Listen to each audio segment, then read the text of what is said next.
let's fuck it up.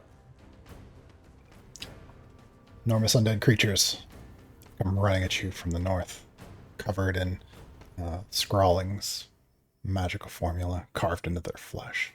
They're much larger than the average Goliath, Firbolg, wielding enormous weapons, pieces of the town. Bethedrian, early in the battle, gripped his chest, went to the ground. There's something wrong with him. You are in the midst of the battle. Salinger, there in the ground in front of you, flailing, thrashing around in the grease. The snow, I guess grease-soaked snow is...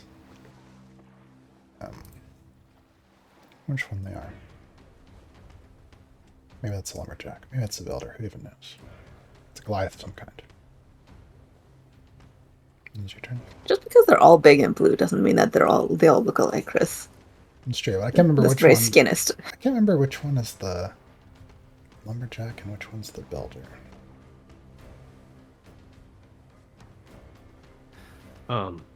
Sal does a quick look around, noticing that all the giants charged towards the wrong people. Looks a little bit flustered. Grabs his hair, looks up at Giant Kabeth and says, "Take the one on the right and get it out of trouble. I guess I'm dancing with this one."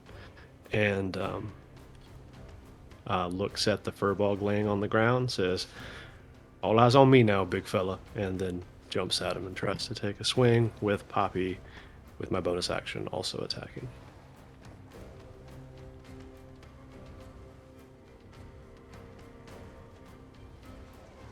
Just need to load up my character sheet. Is Poppy attacking from range with the spit? That would be a reaction. Yeah, let's do it that way. So I'll do a reaction with her to add damage, and I'll use my bonus action to go into a rage if I hit. So I'll save my bonus action for now. Weren't you already raged? No, I am already raged, but I have to hit to activate something. So okay. I can use my bonus action for something. No, I'll just have to run in 60 feet and attack with me. So there you go. And I'll describe it based on how I roll. Get advantage. Oh, yeah.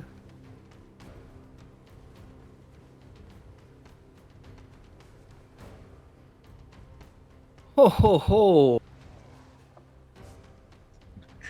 Oh, that's right. Thank you for remembering advantage on the radiant dudes.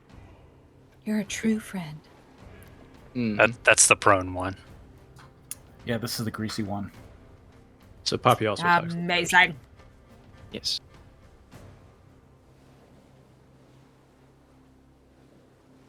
The shreds, you say? Okay, so the only addition to damage is +2 from me. Do I need to roll again for that crit? Or did it do it for me? I think it already rolled for you. Cool. All right, so 15 from me as a ethereal longsword kind of rakes across this creature, somewhere probably at its shoulder. And then Poppy slashes at a tendon in tandem with me.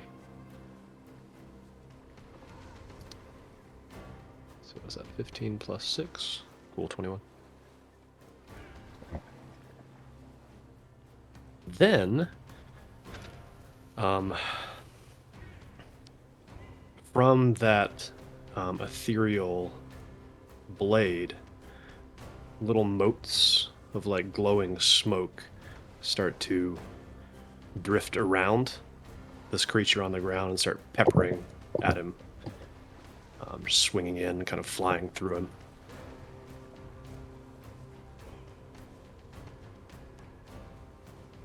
An additional effect? It's an additional effect where, well, it's doing the same thing as Pilati's serpents mechanically. Okay.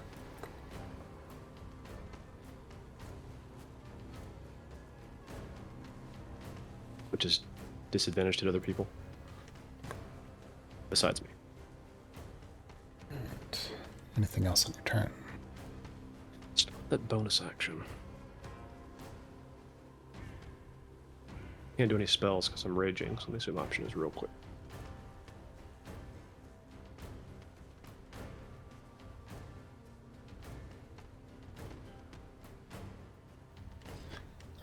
Did you have to use your bonus action to make Poppy attack? That's what I did. Yeah, so we're good. I just have my reaction still to use her on somebody else's turn. So, yeah, I'm all done. Alright, the end of Salinger's turn. The undead builder, I believe, is going to use legendary action to swing a lamppost at Casey.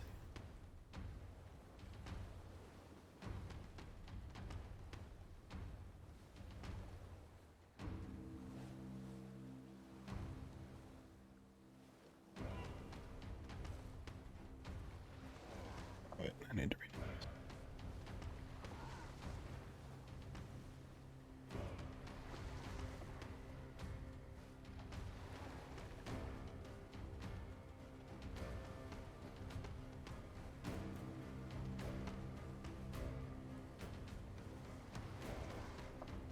Swinging in with that lamppost. Now I believe you need to roll to see if he hits you or one of your copies. It's a copy. Alright, you see one of them bursts. Oh, thank goodness. Holy shit. Casey, your turn. These guys suck. They have 3d10 plus 20? Yeah. Cry. No They're one be can ready to follow. bring us back from the dead. Just don't. Ah. See, that's the plan. So It's a good idea. almost simultaneously in this moment, the air swirls up around Casey, and he brightens. The magma lines brightening, his hair swirling up in a flaming coif, and he lifts into the air and basically flies back a bit, presumably not provoking opportunity attacks. And as he flies back just off the ground, and shoulder bumps into Shalati.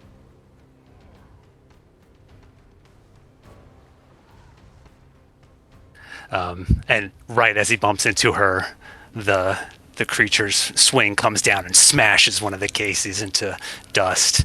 But he doesn't seem to notice. He turns and smiles at Shalati, and the fire in his eyes is bright, and he says, it's always breathtaking seeing you fight, Shalati. You know, just when you let go of your inhibitions and let the fire within you burn bright.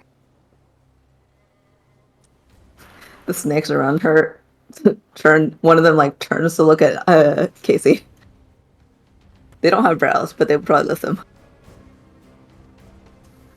And he's there just off the ground. And he says, yeah. He snaps one finger, snaps another finger, and two balls of energy burst into his hands, larger than normal, as he's upcasting. And they don't land on a particular element. It's not fire like normal. He speaks a deep ignorant word under his breath that booms out as the heat emanating from him intensifies. And he looks up at the large builder in front of him and says, "You made a big mistake." And then throws a ball of chaos at it, which will be advantaged due to the... And I will use as much sneak attack dice as possible. It streaks out with a 15 to hit. Actually, I'm going to use a point to reroll that.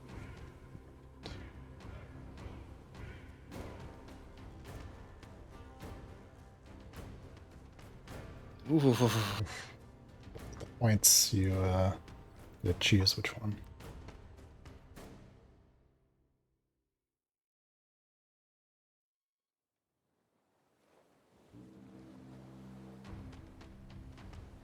Well, Oh, you're a rogue. yeah, here's the thing though. I don't miss usually. Huh.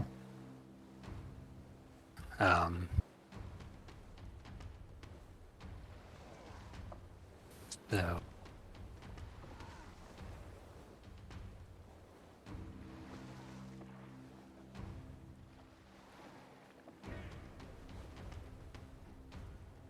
I'll re-roll that. All Yeah. right. This Using ball of energy is intense and he must be flustered, but it's got to land true. Yeah. 23 hits. Nice. Take the first damage there.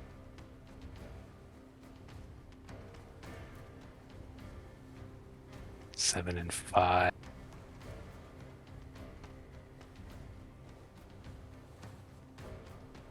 It's going to be...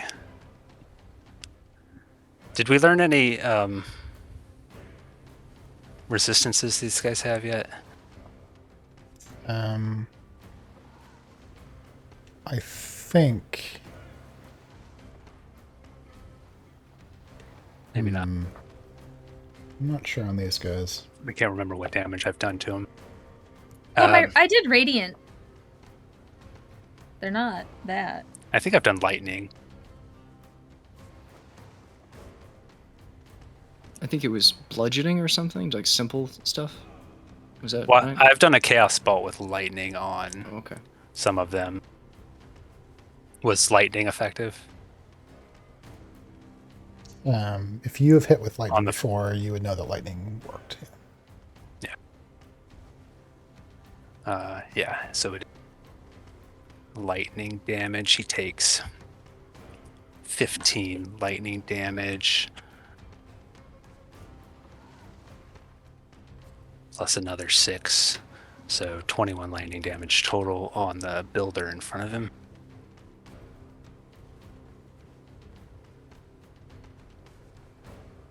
And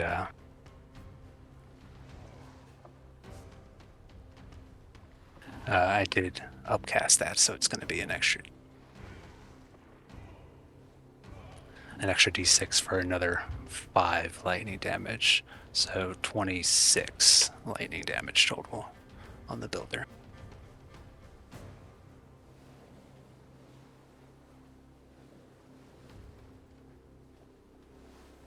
And then as the lightning courses through them, the two Caseys look up and then turn quickly to the one right in front of Shalati and throw the second ball at them. And Chris, quick question. For sneak attack, is it per attack or per turn, the limit on the cap of the number of dice you can use? Return. Per turn, okay.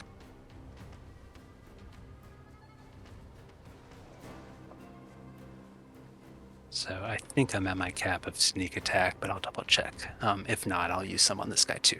But the orb comes flying in, chaotic and right. That'll be advantage as well. Yeah.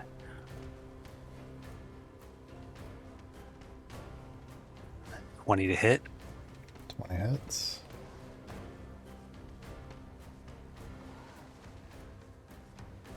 And this one...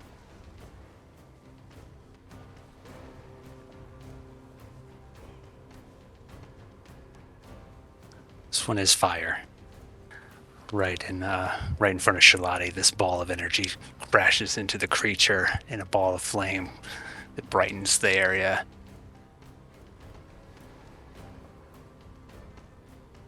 As he takes 16 fire damage.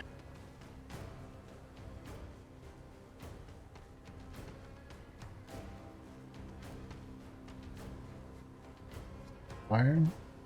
Yeah. No sneak attack dice left, so. Yeah, 16 fire to the firbolt. Yeah. flash crisp on both of them, one by lightning, one by fire. See gathered snow on the ground is melting, and the decaying flesh sizzling, sending smoke up into the air. Anything left on your turn?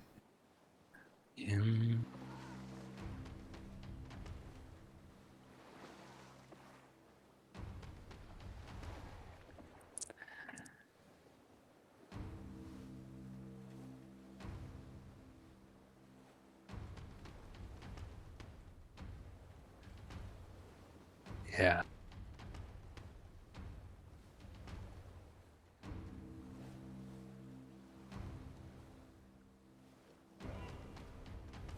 Yeah, Casey kind of moves around in the position that he's at and turns and smiles at Shalati after that. Says, "Shall we dance?" And it's seemingly ignoring the two giant behemoths in front of them.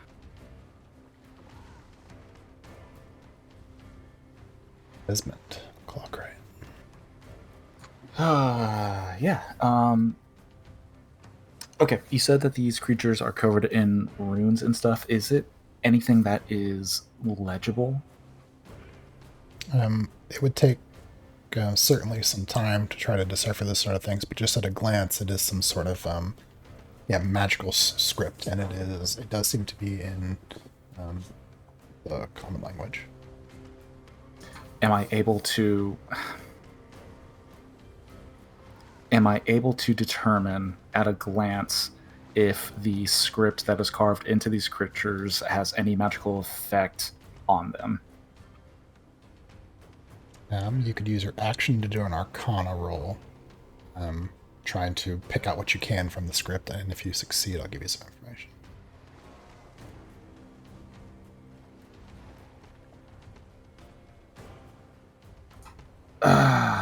Maybe next turn. For now, this turn, Esmond's going to reach into his satchel and pull out a ball and click and twist it. It's going to break into 4 clockwork moths that are going to take off towards these two giants. And I'm casting Fairy Fire on top of them in such a way to hit both of them but avoid Casey.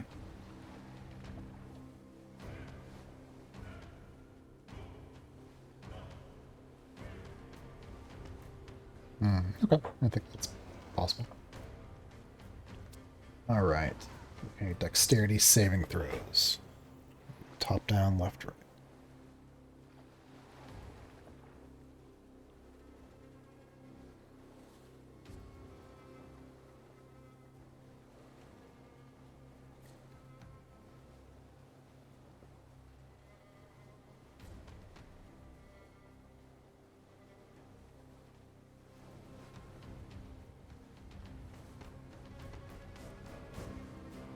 $18 from the railroad worker and from the builder.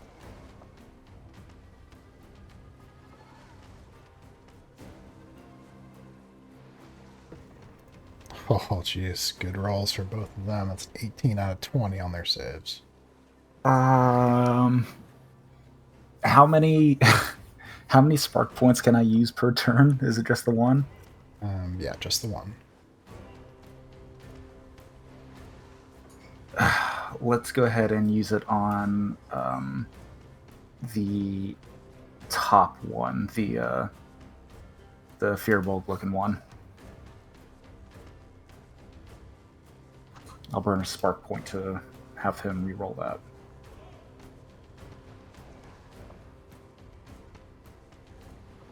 Chris, are we allowed to contribute to those things as well, or just the person casting the spell? For making them... Well, sorry, let me put it this way. Only one destiny point can affect a roll. Okay. But if he doesn't do it, then you could do it. Also, because these are two separate...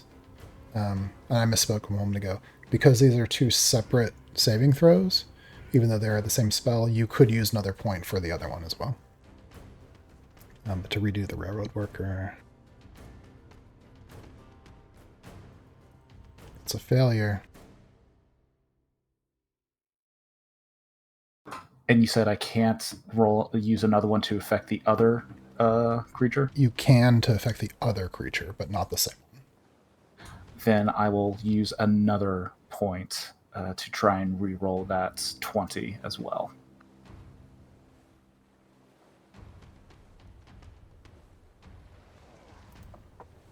It's a 17 on that second roll. Okay, so that one saves. So that's fine. So Esmond will cast that.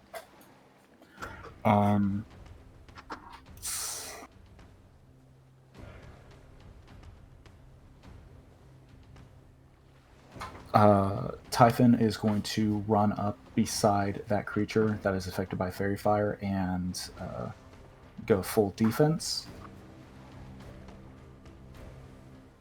And Esmond is going to... Sorry, give me a sec.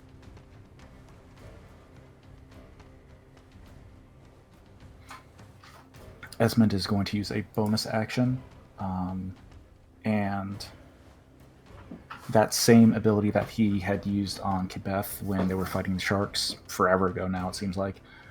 He's going to take that same energy and force it on himself. His eyes are going to flash silver for a moment, and it almost appears that like the heat coming off of a car, like energy starts to just kind of waft off of him, and gonna use whatever this ability is, and then Esmond is going to use his full movement to run 45 feet, I think it's going to be. +2 AC till the end of his turn. And then I'm going to have...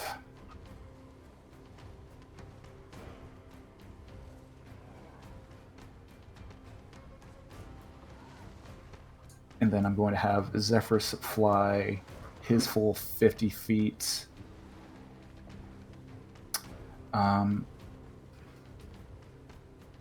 He's going to fly 50 feet and then use his action to fly an additional several feet to get on top of the one giant that is not affected by fairy fire. But hang out like 20 feet above it.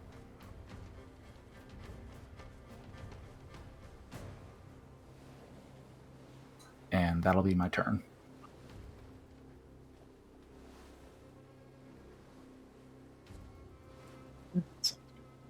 Oh, and I'm going to, as Esmond is yelling, he's going to yell to Doc. Doc, something's wrong with Thedrian. And that'll be my turn.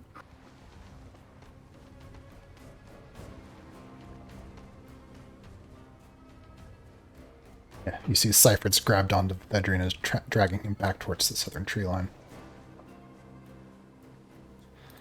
Up on the northern side of the battle, the monstrous lumberjack uses half its movement to get up to its feet.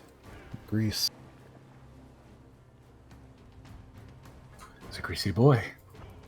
Greasy boy. And with what does Salinger's like raging effect look like? Is that the moat? Yeah, so I did the little lightning bolt for the rage, just as far as on the mechanically, and then heroism, which I don't want to forget about. The 4 temporary hit points from Peaches lasting for 6 more rounds. I put a little heart there for that. As far as the way the rage looks, his eyes go this kind of like smoky gray, very similar to the same texture of the ethereal blade, and a couple of his hairs pop up into a curl on the top of his head. Part of him losing control.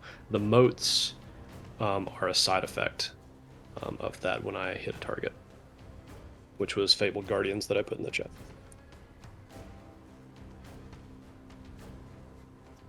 With those moats in the air, that lumberjack turns his attention onto Salinger and is going to make an attack with the giant wood splitter. Chris, I'm also just checking.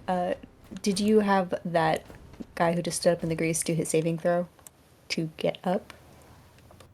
He was already prone at the beginning of his turn, so that's when he would do it, and then he gets up on his turn. Okay. Doesn't have to do it again every time his turn ends?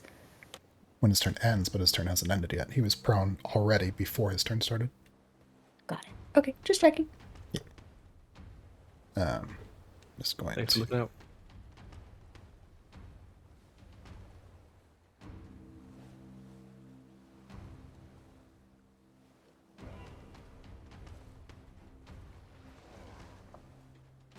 So I can double check what's doing this.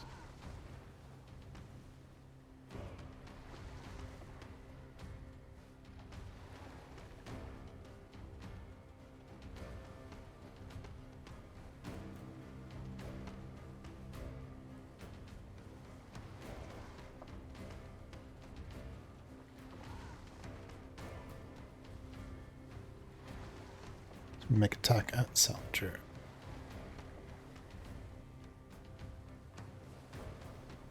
Does an 18 hit your armor class right now, Salger? Let's see. The shield I have is +2. And my normal AC is, I think, I'm at 18 exactly, so I'm pretty sure that hits me. Looking at 32 points of slashing damage as this big wood splitter comes down at you. Cool. And some of those motes of smoke from his eyes seem to like well up around where it attacks, and he's resistant to the damage, so I'll take half. Nice.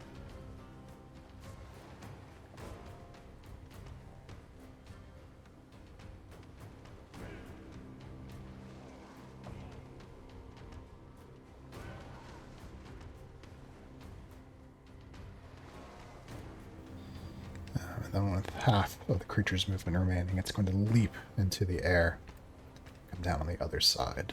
So, pending the ground, feel it tremble beneath your feet.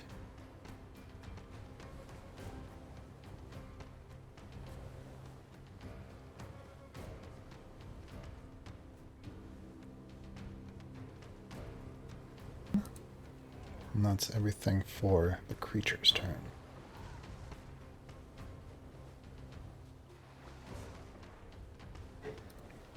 Next will be the monstrous railroad worker, the big sledgehammer. He's going to... I can't remember. Is Shalati using the effect where it focuses on her? Yes. Yeah. And despite the blast of fire and the robot clanking to the snow next to it, keeps its attention on Shalati. Makes a big swing with the sledgehammer. Typhon is going to use its reaction and impose disadvantage on the big guy. Nice. Which should give it just straight, since she had recklessly attacked before. So advantage down to normal attack.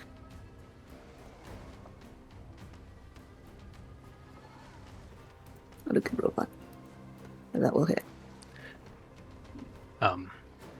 As this swing comes down, Casey's reaching out to Shalati, having just said, "Shall we dance?" And as the swing comes in, flames burst out of his back, creating fiery wings that gives Shalati +3 to her AC. Ooh. Nice. Does that hit your new armor class? It does not. All right. The wings wrap around Casey and Shalati as the blow comes down.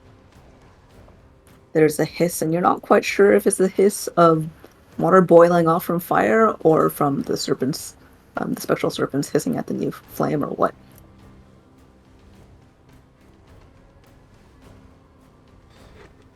That's the end of that creature's turn. It's not going to move.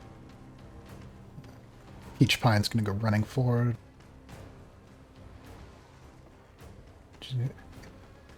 Okay, Casey, you got it. You got it.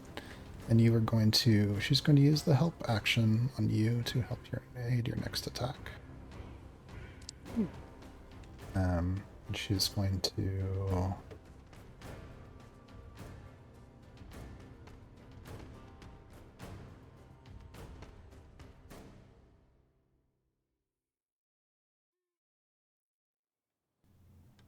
Yeah, you see a nervous song, or you hear a nervous song from her, and she's going to attempt to cast Dissonant Whispers on the one there to the right of Casey. Which has to make a saving throw.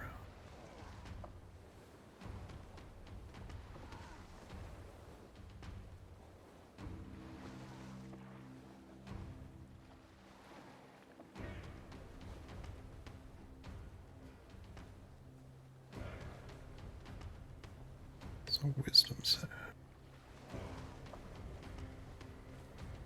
Oh, which is a critical failure. Does that mean he just exits the fight entirely? Normally there, you guys have discovered they resist psychic damage, but it'll take full damage. I like my proposal better.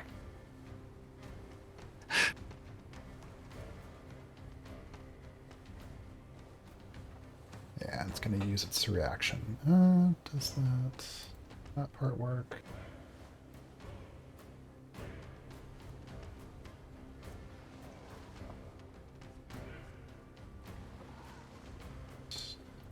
Yeah, I think that part of the ability does not work on this creature.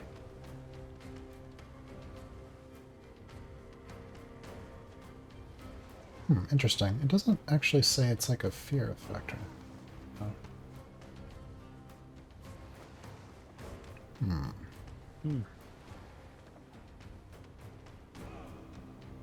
Maybe he.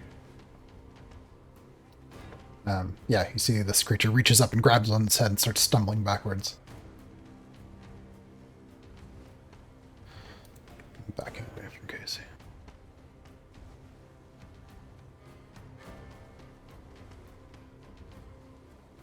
And then Peach is going to shout out, Casey, that one's too far away for me to help. Oh, God.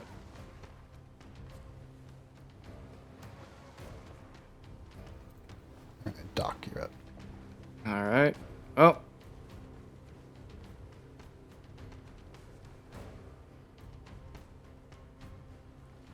I guess I'll do it on two of them instead. Yep. She here's what Esmond says. She starts focusing on something, and here's what he said, and appears distracted for a second.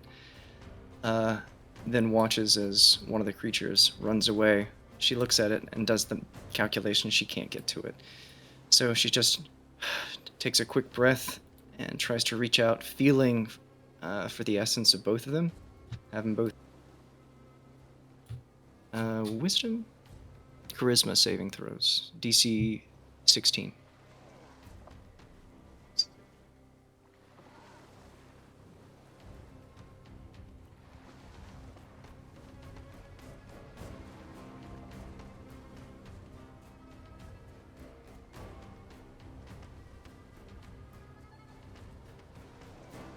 Alright, I'll use 1 point for the first one to reroll. Alright. So Lumberjack's going to reroll.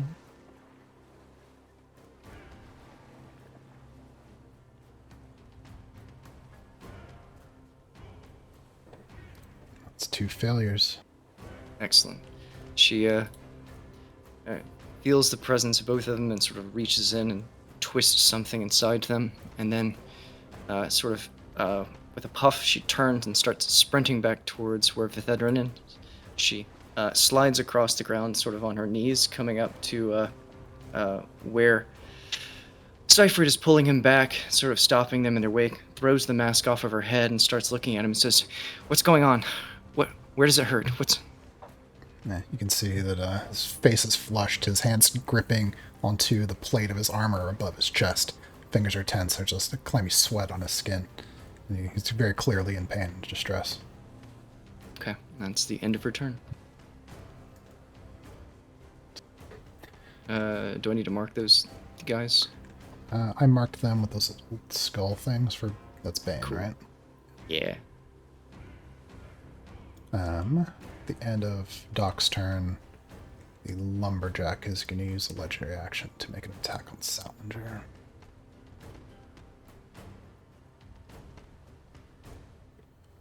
Oh, actually...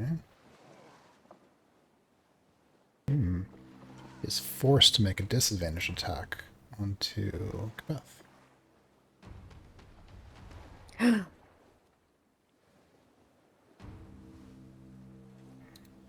a 24 and a 20. Does a 20 hit your armor class right now? Wait, minus Oh, D4. minus D4 for Bane. I feel like I have a bonus. Where did I put my notes? So you're looking at a 19.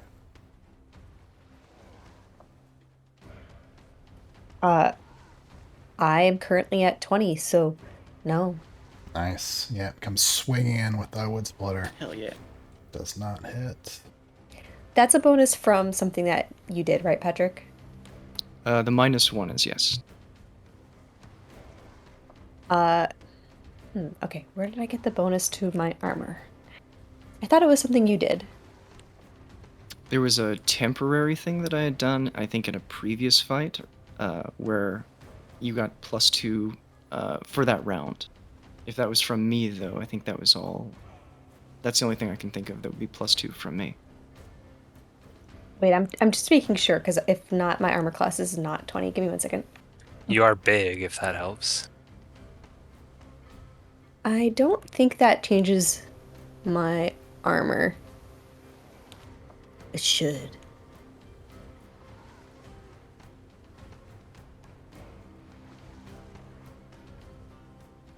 Yeah, just double check and yeah, what you got.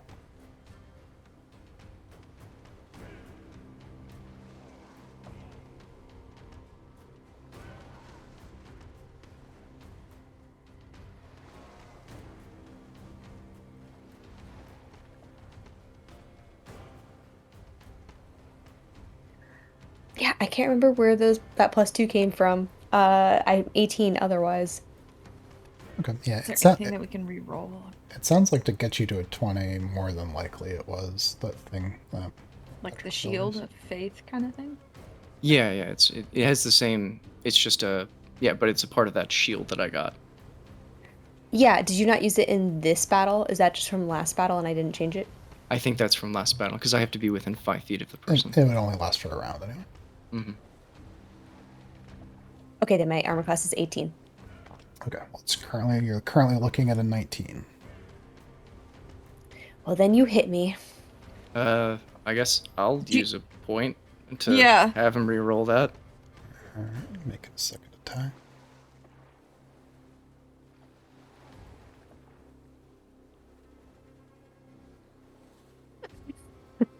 Okay. But the -4, 1d4 still. Well, it's the -1, so that's an 18, which would hit her. God damn it. So, previous Good news, damage. though. You have resistance to that damage because of my. Oh, nice. I do? Tell us about that. You sure ability. do. You take half.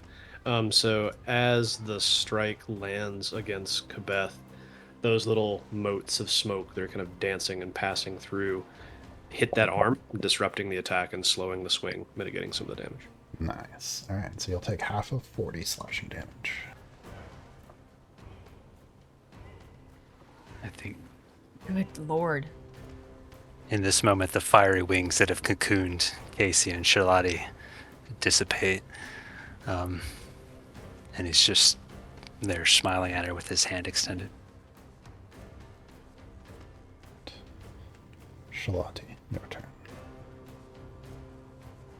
As one of the ceaseless serpents of her aura had turned to look at him, she had kind of slid a glance sidelong, and her eyes actually widened when the wings of fire emerge.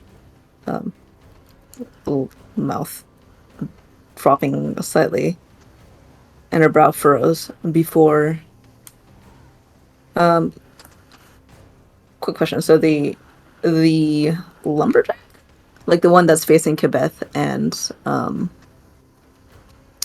Salinger, it looked like it was turning back around to face them, right?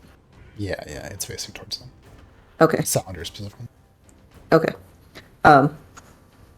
And then she doesn't quite smile, but there's a satisfied narrowing of her eyes as she spins back around and heaves the halberd that she has been carrying around, not the cleaver one, but the regular one that she first picked up from the train that had derailed, and takes off, unhooks the buckler at a belt, and swings back around and just backhands the furbolg with it.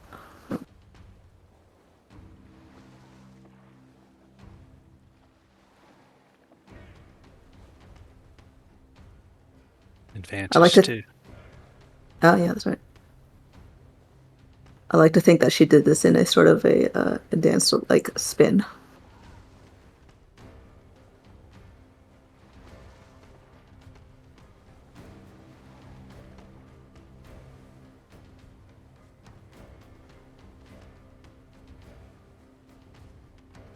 What the fuck is this? Casey would absolutely spin you if you took his hand. I don't think she took his hand because, sorry, she unhooked the buckler and then she withdrew the dagger from her belt. So her hands are full. That is very low, in fact.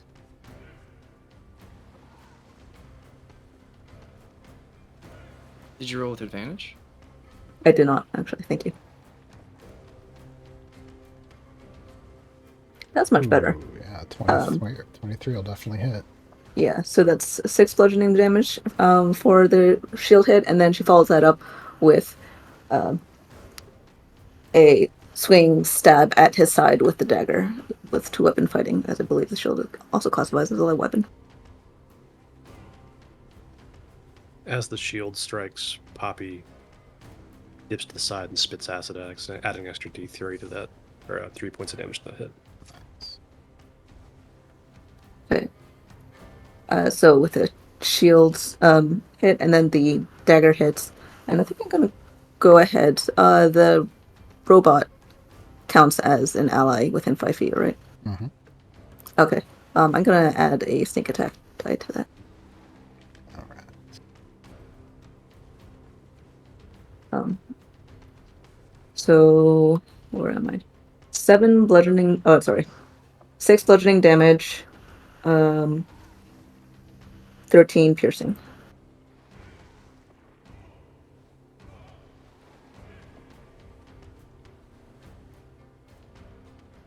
And I think that is it for me. And he 13 continues to maintain his disadvantage on hitting everyone else. But she no longer has advantage on attacks on her.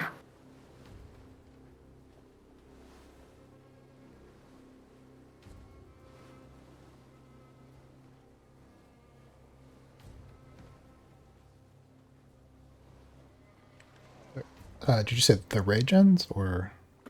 She is still raging. The effects, the serpents around her are still hindering the little lumberjacks, the railroad workers. I can't keep them. The furbolgs attacks and concentration on anyone else. Okay, gotcha. All right. Smash and carve into the flesh. You see some ichor drop down onto the ground. Anything else on that turn? Did I get the sense that the dagger doing piercing did less than normal? Oh, yeah, I didn't count that. Yes, Okay. piercing would be. Okay.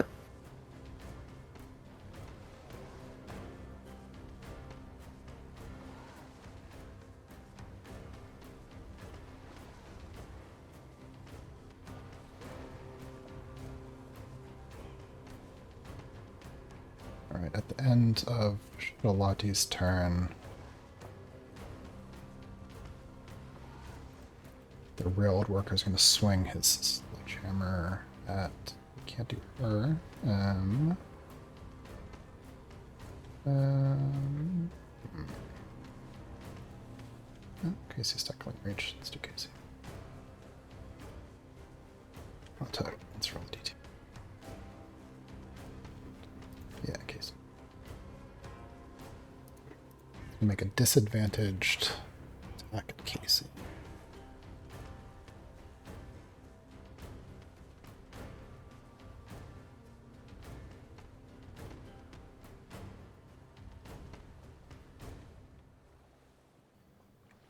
Casey, a swing's coming in at you. Roll to see who he's attacking.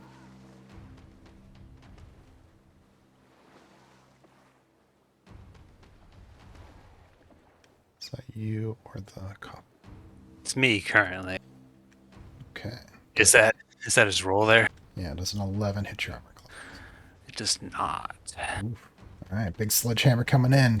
Boom! Smashes into the ground. Snow, dirt flying. All right, it's your turn. Casey still has eyes locked on Shalati. He's not paying attention to these big guys at all. He's on the target. You're like, they are.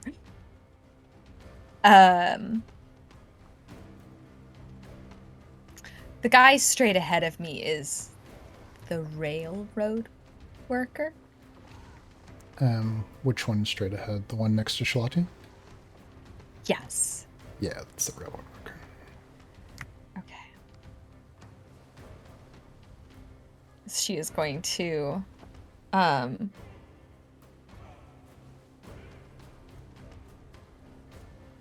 move to stand next to Vethedrian and question. So I have a dice pool that's not a spell for healing. Is that considered a spell to use said dice pool? I'm not sure I understand. I don't understand either. Do you mean lay on hands? I think lay on hands is an ability, not a spell. It's a healing sacred waters healing light thing. And I think it's an ability, not a spell. Okay, and it's a bonus action. Cool. I think for context, it doesn't look like the Thedrian's been hurt. He's not like he hasn't been stabbed or anything like that. So I don't. He's just suffering for unknown. Yeah, something is happening to him. Still gonna stand by him. But okay then. From over his prone form, her concerned eyes to Ava, she glances up at the railroad worker that seems to be advancing on them and their friends the most, and casts guiding bolt towards it, but upcasting it.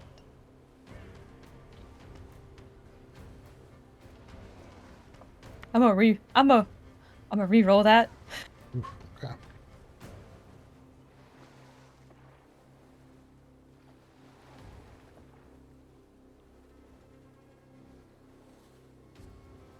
What the fudge nugget? Not as bad as the first one.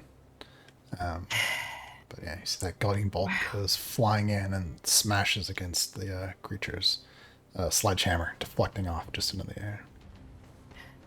She says a rare curse made the maiden take you. And kneels next to Vethedrian. What's wrong? Anything else on your turn? I cannot. Did you do the bonus action thing? Well, I could toss a 1d6 heal. Oh, I see. But it's different. Gotcha, feel. gotcha. Based on what Chris said. Okay. Yeah, you guys don't get the sense that Thedrian's like missing hit points. That's not the source of what's happening. Although, who had been hit most recently? Because someone had. It was, Hey. Let me measure real fast. You are within my eyesight. So I don't Red get looks to use... like she's got a little scuff on her cheek. She's okay, but she definitely took a hit. Yeah. Yeah.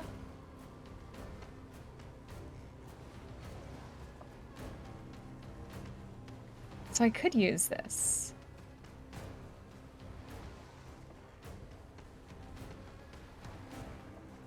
I'm going to just, I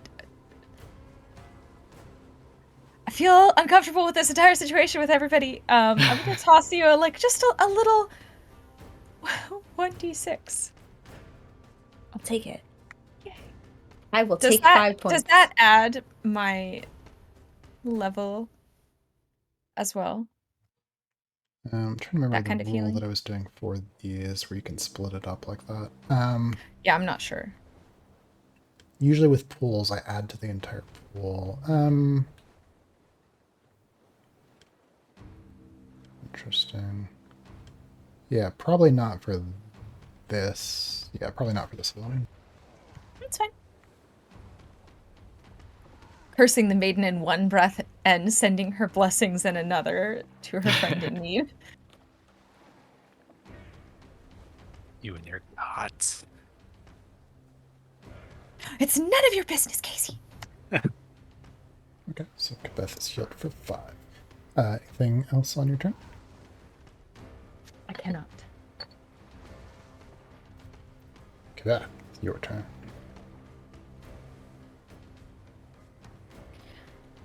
Chris, out of curiosity, does lay on hands also have a bonus to the number of points that I have in that healing pool? Yeah. So it adds to the entire pool. But like if you heal someone for 1 point, it doesn't add your character level to that. Okay. But we get a bigger pool? It does for that's the rule I had for lay on hands. I don't have a rule for your maiden ability. So I'll come up with something. So it's plus my character level? Your Or sorry, paladin plus level. my paladin level. Okay, so that would be 3 additional. That's good to know. We may need it. Okay.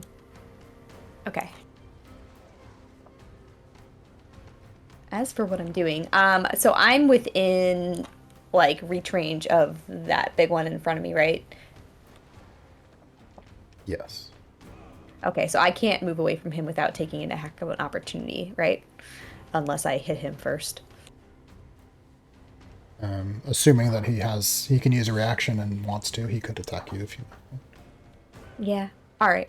Kabeth nods at what Sal had said a while ago. Now, for me, in real time, but just a moment ago in the battle. And she says, okay. But for good measure. And then she swings her hammer at the one in front of her first.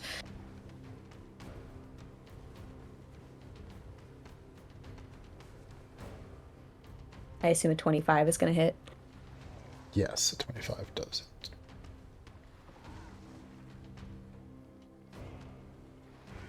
And I'm going to...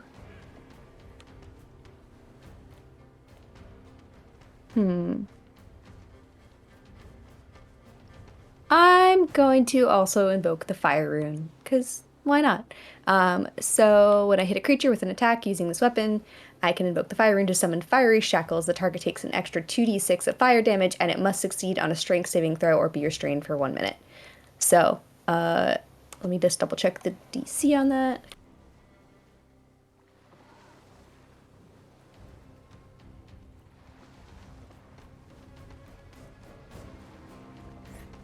Yeah, a thing that I forgot to. 13. Oh, sorry. Yeah, let's start with the damage. What's the damage?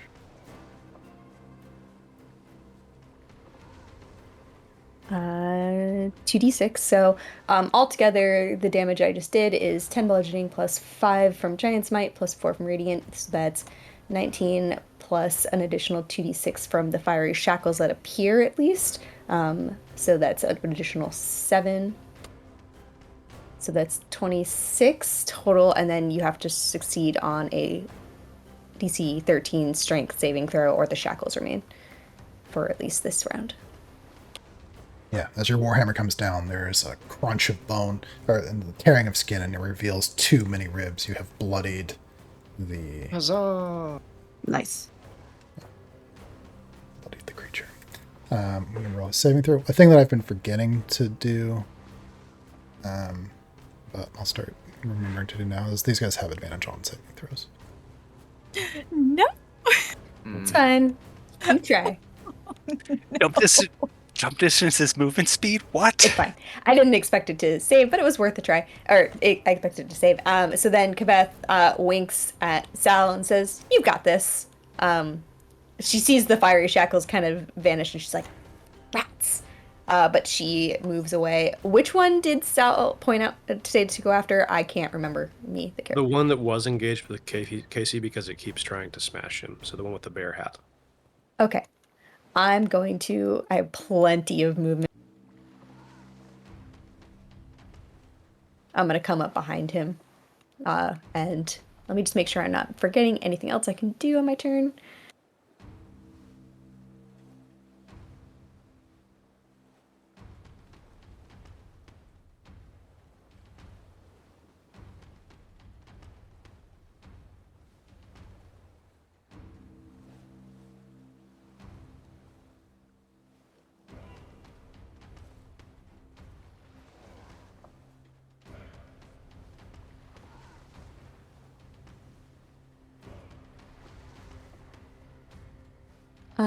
I'm gonna actually place myself. What is the little?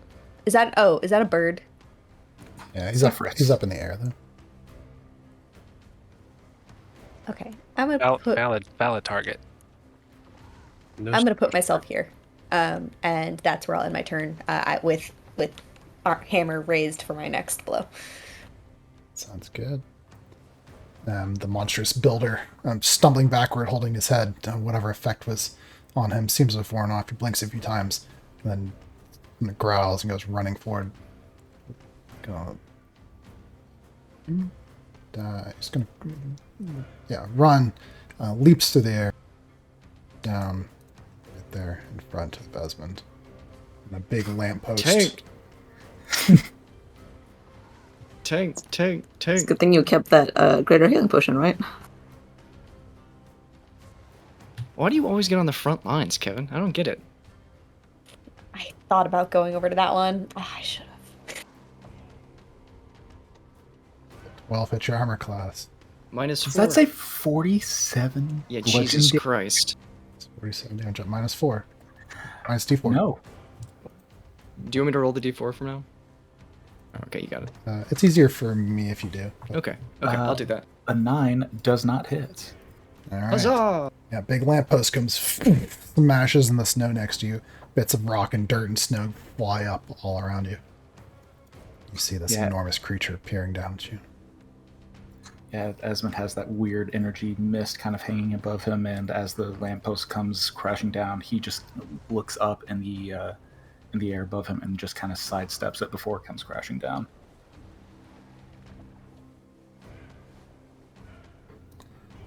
Unheard underneath the sound of it is his little whimper. It's like, oh god. Oh yeah. Just a subtle, just a very slight farting, shitting in his pants. No, he's like the well-trained police officers from Jackie Chan's. All right. You see Fedrian's trying to push his way back up to his feet, his fingers scraping against the armor of his chest, and you see his the veins around his neck bulging. He drops down to one knee.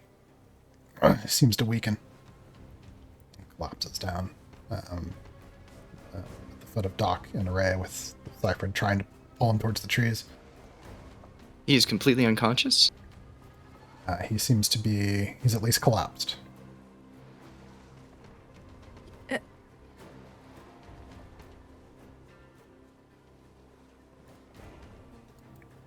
Salinger, it's your turn.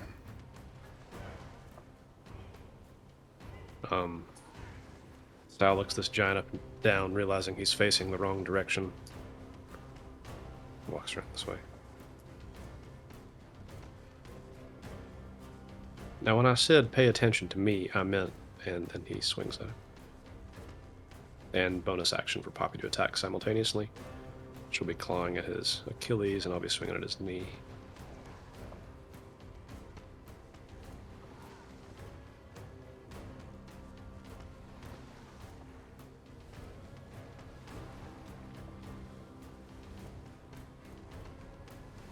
Is a 19 good? That's... Cool. So +2 for the rage is 12 from that ethereal longsword. And then Pophams.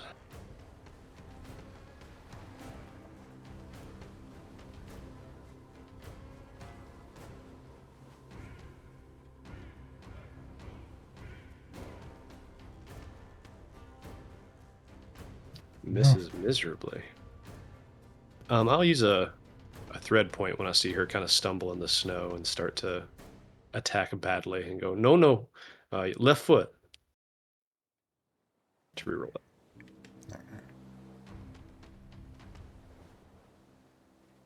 We'll need any shattered dinosaur ankles in the middle of the combat. They're very fragile, dinosaur ankles. I don't know if you knew that.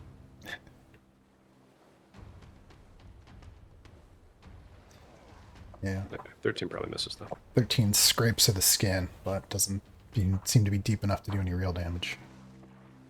No, and that's it for me. Okay, The was same 10 kind of damage moves. your... 12, because of the +2 for rage. Bloody. Plus bloody.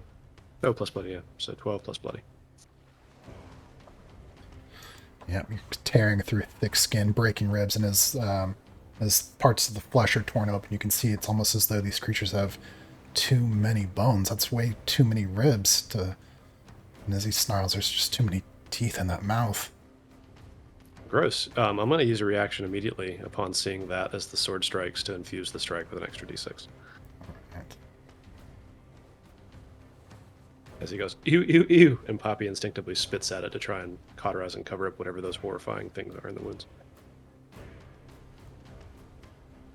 So just 4 more plus bloody. So that's a separate... Well, no, it's infused, so it's not a bonus, just +4. Anything else on your turn? Nope, that's it for me.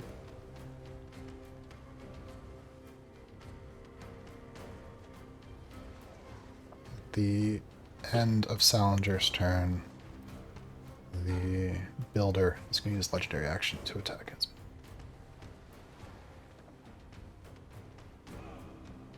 Chris, do you have something out against me?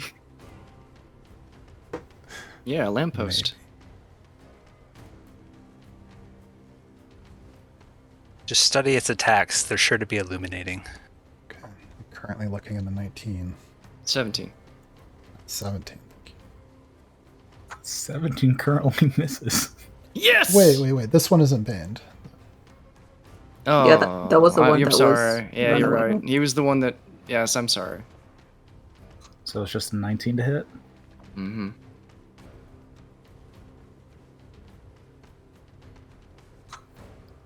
Shield. Alright, what's it look like? Somewhere before that same mist that's kind of hovering about him. Esmond can't sidestep quick enough this time, but seemingly before the creature starts swinging, he begins pulling up his shield and knocking against the center of it. It expands, and an arcana-based ethereal expansion comes out from the shield and covers a wider range and allows him to block the incoming strike. Yeah, and as the attack is deflected, you smell the scent of rot as this creature snarls at you.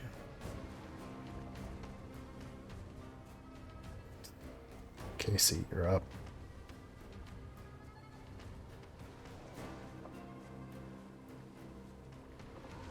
Casey cracks his neck, stands his ground, but shifts quickly, moving in tandem with Shalati's movements as he twirls around her, snapping as he goes. Balls of energy burst into his hand. They're chaotic and large, upcast, and he tosses one at the Furbolg. The first one he tosses with advantage at the bloody creature in front of Sal. With advantage from him standing his ground.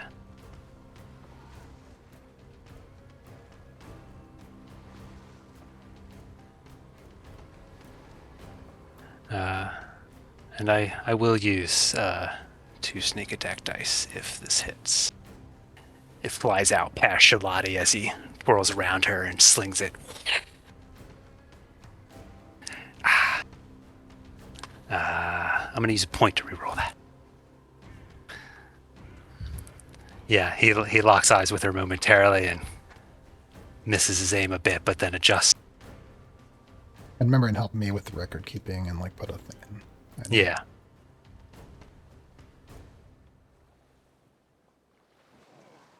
Hmm.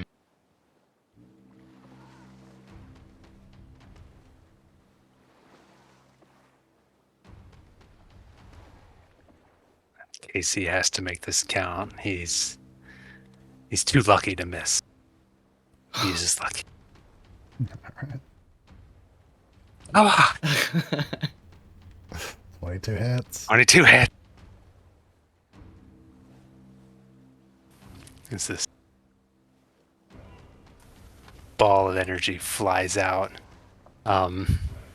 He's locked eyes with Shalati, and the energy matches that, and it flashes into the creature in green acid damage for he upcasted sneak attack for 18 acid damage plus bloodied, bloodied. so another 3, so 21 total on the creature in front of Salinger. Bones dissolving, flesh dripping into the snow. They're bad. Yeah, his feet shift in the snow as he twirls again. Second ball of chaos flies right at the creature in front of Shalati. Also advantage due to fairy fire.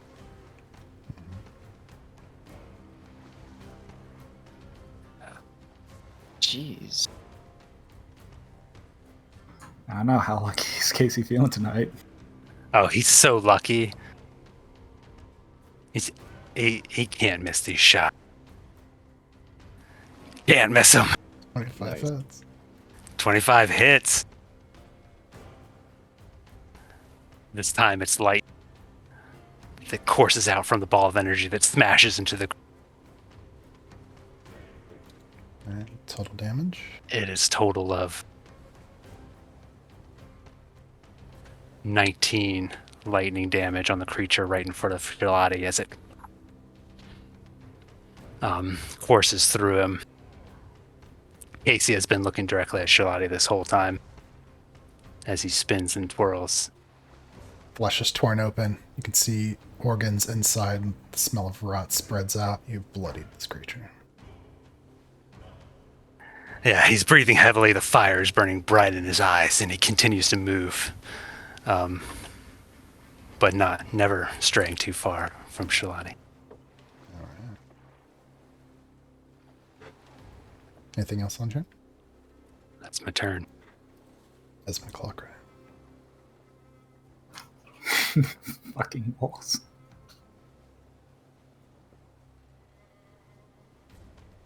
How do I keep winding up in these situations?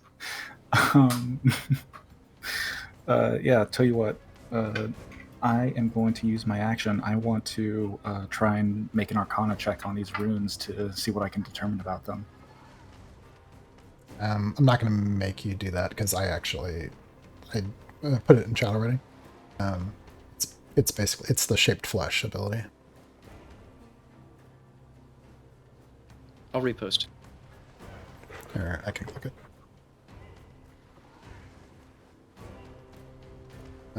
Yeah, so that's glancing at the runes, quickly taking what you can. That's pretty much what you pull out of it. Cool. That's horrible. Is this creature wearing any metal?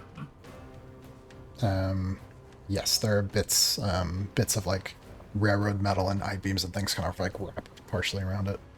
Hell yeah. Choice.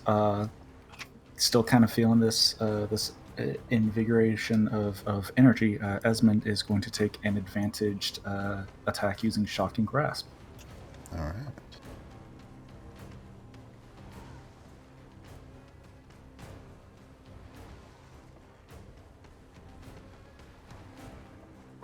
Does 19 hit? Yes, it does. So that will be 12 total damage. 12 lightning damage.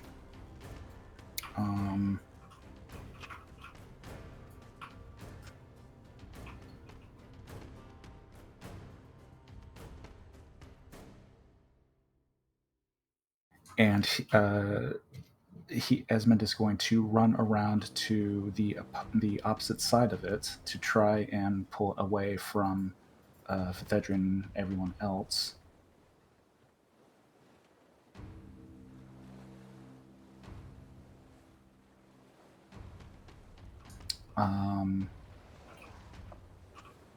Typhon is going to run up and stand beside the creature as well, seeing Esmond in trouble.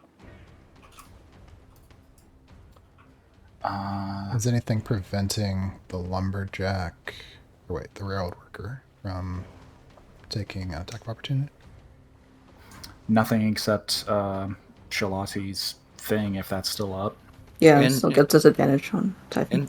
And shocking grasp. He can't use reactions, right? Different, That's the other different one. creature. Oh, sorry. I'll make a disadvantaged attack at Typhon.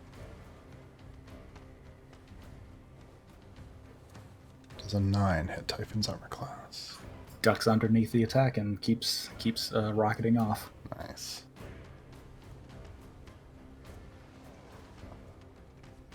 So yeah, going to going to take off this way. Esmond's going to use his bonus action. He's going to reinvigorate that same energy in himself.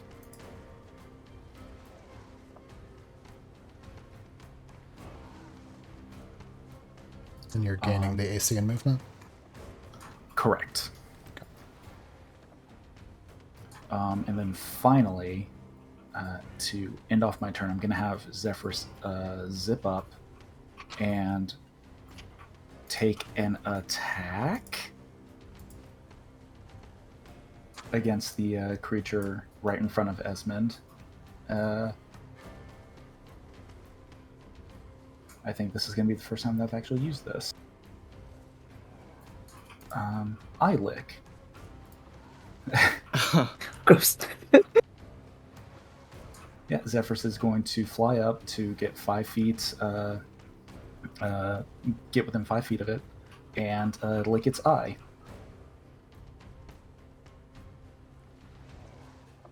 Hey.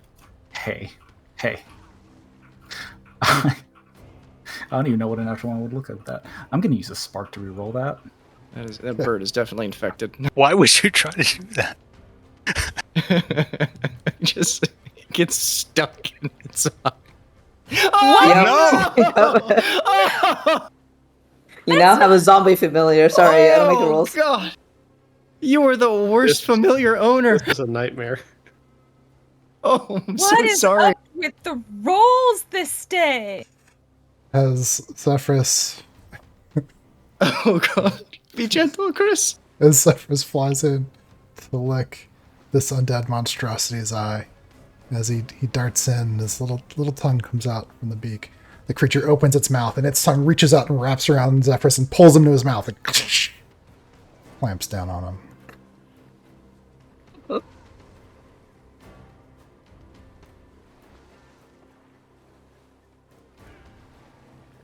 Zephyrus is gone. He can lick on the inside. I hate this so much. No, we can't. One flesh. Tell me about this religion of yours again. Oh. Oh, man.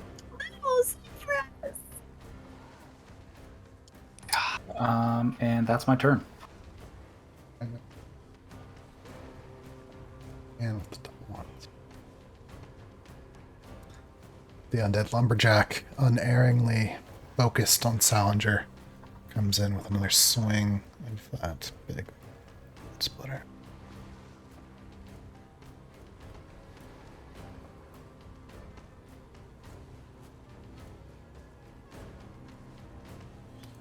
Ooh, I'm assuming 9 doesn't hit you. It doesn't.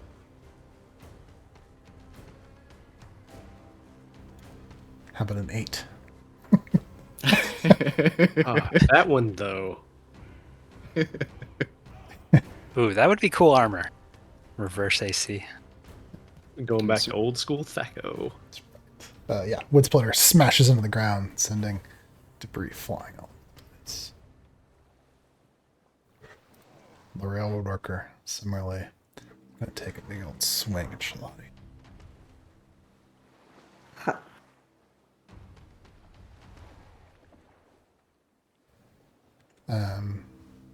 Not reckless, right? Not reckless. That was just a straight attack. Unless there's something else going on. Looking at a 12, -3, not gonna get you. Nope. Sledgehammer, boom, pound to the ground. You can feel it under your feet.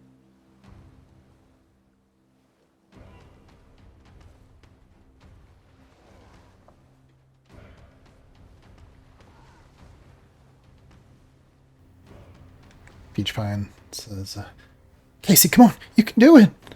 And you are going to gain, she's helping you, so on your next attack you will have advantage. Nice. As long as the creature is within 30 feet of Peach. Okay. Was that what she did last time too? Yeah. Because I totally forgot what she did, but that's fine. And then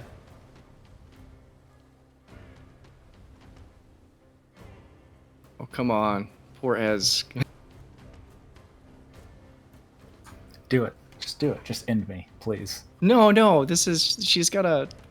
Give him a little inspiration, the poor guy. well, that was already a bonus action. Oh, okay. Damn it. Alright, and one last attempt to try to save the bird. That one was the one that had shocking grasp on it, right? So could he open his mouth to eat the poor bird? Or was he too... With double ones? Oh yeah. Alright, you could. alright. I tried. That's what happens when I try to get creative and use other things in my tool belt. Shame on you. Yeah. Your that's- only tool belt. that's on That's me. all your abilities. It's a whole tool belt. You gotta use them. You don't be afraid to use Peach them. moves down a little bit. She starts nervously a song. Make a saving throw for the creature. Just the builder.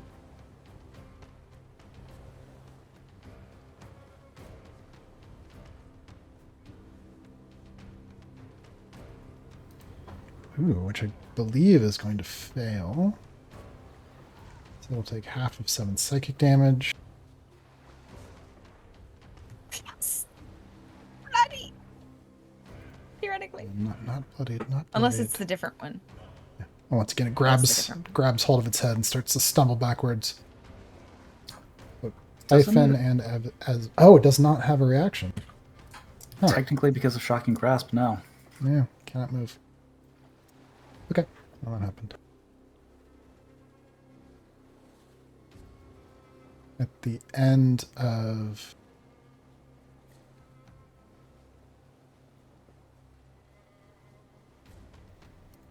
at the end of Peach's turn. Oof. The lumberjack is going to use its legendary action and it must attack Poppy.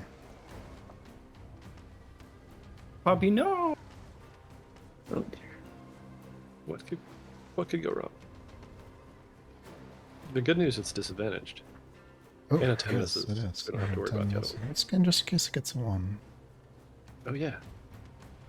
Would even resistance, if it had hit, would even have resistance have saved her?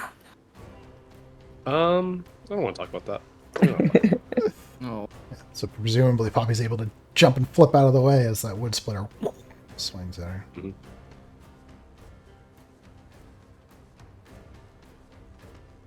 Sal goes when the swing happens at least. Alright, Doc, you're up. I guess since she doesn't know, she pulling a couple of tools from the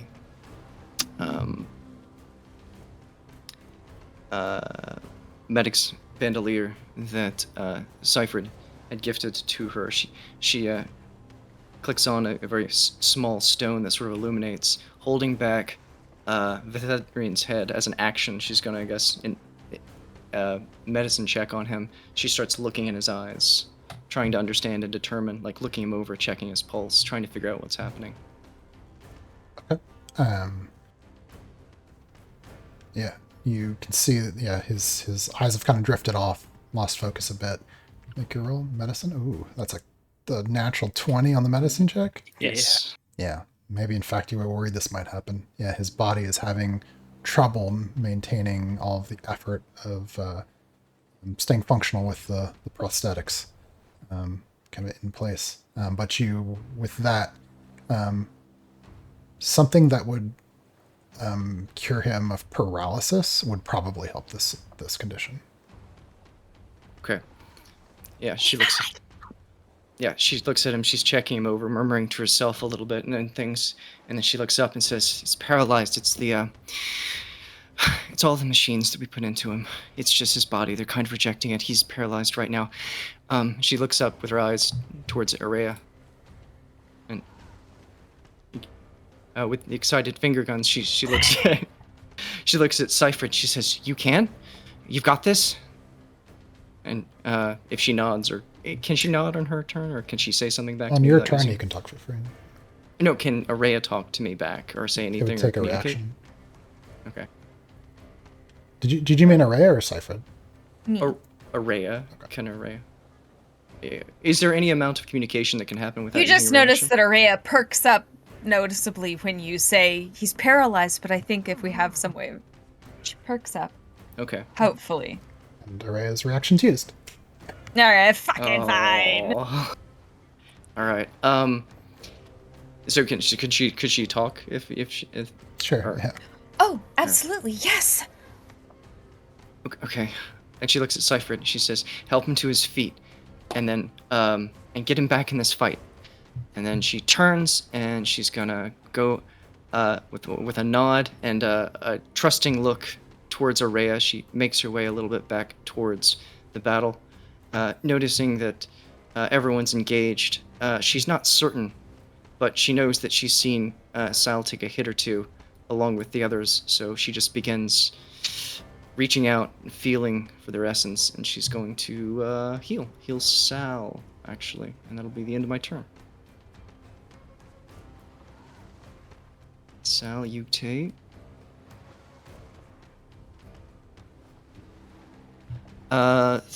31 points of healing.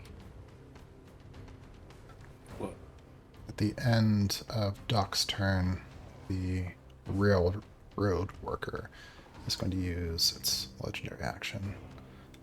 Make a disadvantaged attack on Casey. Is that the one standing next to me? Mm-hmm.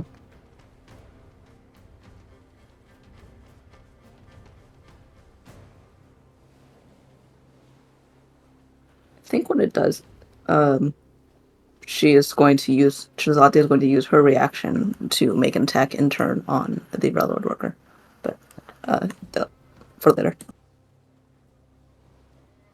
Oh, it's a natural 1. Ooh. Yeah, so as this guy swings the big sledgehammer in, misses Casey by a mile, overcorrects a little bit, seems to slip in the snow, and it's going to hit the ground, falling prone in front of everyone, so Charlotte, you'll have advantage on Nice. this attack.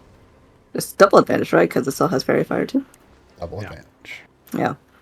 So taking advantage, double advantage of the opening that it created for herself, as she saw the sledgehammer come towards Casey, she lashes out with the shield, deflecting it slightly, perhaps, and probably just giving it a mild bruise, but we'll do it anyway.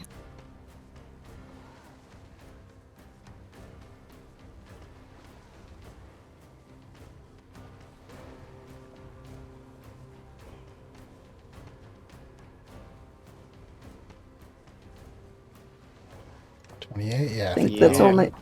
Let me roll once more because that was only regular advantage, just to Okay, see if I just get in in the crit, case. just in case.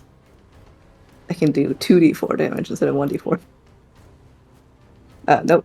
Yeah, I'll take the. Thank you for taking one of the ones, but possibly out of the circulation, though. Well, that was the blessed d4, so it wouldn't have been that much of an issue. Anyway, yeah. So It's a she one I didn't roll. she lashes out and does 6 bludgeoning damage to its knee as it falls prone. Plus bloody. Plus bloodied. Oh, plus bloody, yeah. Creates an even deeper bruise. Right, so that was just that was a legendary action. So now it's Shalati's turn, I believe. I think when I don't actually know what the name of the one that was attacking Esmond. When that one came flying in and swung down with that huge eruption of snow and dirt, Shalati had just enough time to react. Like, she spins around now and shouts, Esmond! And disengages. Is going to disengage from the prone Furbolg and start sprinting toward the off tank, or apparently main tank, I guess. Just,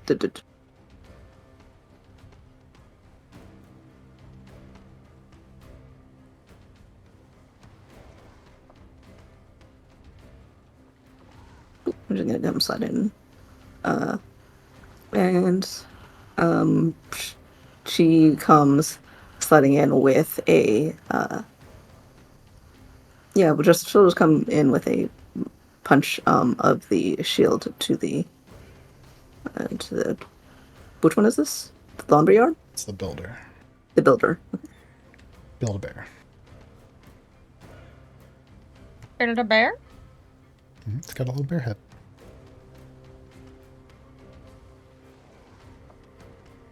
I think she'll actually do this reckless. Yeah. All right.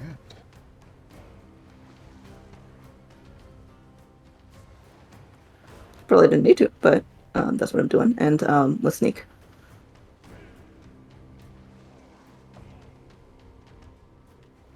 So 14 bludgeoning. And it does now have disadvantage on attacks on anyone else other than her. Does the first creature still? No, that ended when on the beginning of her turn. Okay. That will be it for me. Oh, interesting. Is the mechanism that when you hit it, when does it wear off? It ends at the beginning of my turn, and essentially it's the first creature that I hit on my turn gets that effect. And is it you have to hit it or just attack? I have to hit it. Okay, cool. Well, as you smash it with the shield, you hear the crack of some bones because you've bloodied the builder. Nice.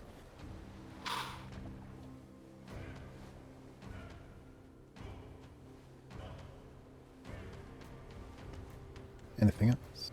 That's it for me. Right. Although I think she will snap at Esmond. Stop trying to get in the face of everyone. Good God.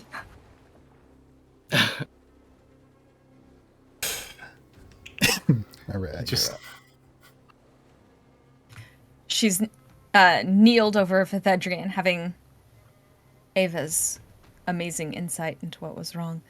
We need you in this fight! And she presses both her hands over his heart where he is seeming to clutch against the bionic arm that they had created for him, and she casts Lesser Restoration on him. All right. Yeah, he immediately gasps, and you see as he blinks a few times, his eyes seem to kind of come back. And he grimaces, looks at you. You see him glancing around, seeing the course of the battle, and shakingly reaches out for his rifle. Can I use my movement to get him upright?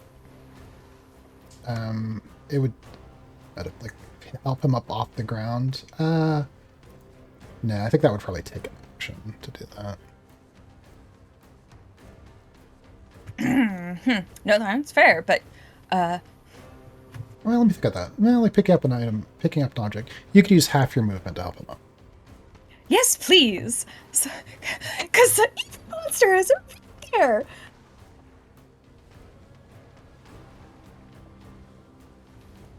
And I'm going to run a little bit farther away from the things.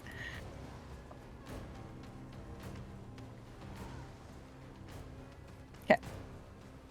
And I scamper behind Vithedrian now that he's back up. Maiden with you. Anything else on your turn? I am good, but now I have my reaction again. Oh, thank God. Okay, Beth. Okay, so Chris, Mhm. you can say no to this, but I would like to lobby to immediately see Kevin's face. I I would like to lobby for a combination of two things I can do that I feel like is an oversight in the type of creature that I am.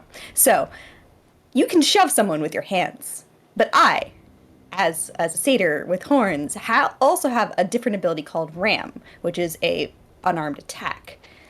I think that I would like to be able to combine those two so that I can try to shove someone with my head at speed to try to move them, but I would also like to damage them in the process. And if it's a no, that's fine. Definitely cannot do both, but you could, for flavor, shove them with your horns if you wanted to. Okay, fine. All right. Well, first things first. There is this prone guy on the ground in front of me. Can he take attack of opportunity if I just move away, being prone? Yeah, he potentially could if he still has this reaction, but he would be disadvantaged on the attack. All right. I'm still gonna hit him over the head for good measure. Oh, That's a natural 20. Natural 20. Plus bloodied, plus, hold on.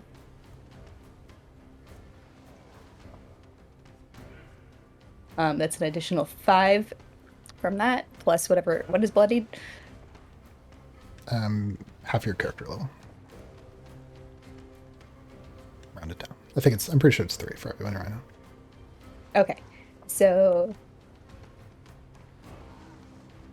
that's 26 damage. Very nice. Yeah, you smash into him and tears open flesh. You're crunching a bone and black goo is dripping out into the snow. I wink at Casey, and then because I'm mobile, I'm going to move away.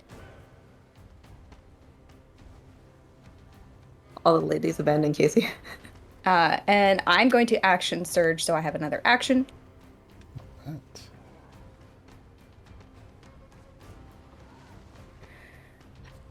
How's this guy looking in front of me? I see he's got a little bloody mark. Yeah, he's bloodied. Yeah, I'm just gonna step up and swing at this one. Right over the top. And if this hits, I'm gonna use Divine Smite.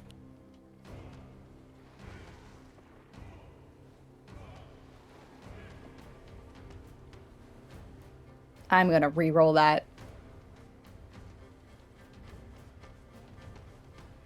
Using a snack point. Using a snack point. Ugh, But what do you eat? terrible. I still have an inspiration. Can I use the inspiration to roll again, or is that a no? You can't use them both on the same roll. Okay, that's a 12. He comes swinging in with the hammer, and the builder matches it with his lamppost. Knocking it back. But you definitely hurt him with the first one. Well, the other guy. Oh, yeah. Okay. Not this one. That's fine. I will end my turn here within reach of Esmond. And actually, since it's my turn and I can talk, I'll turn to Esmond and I'll be like, I've got your back. And she winks.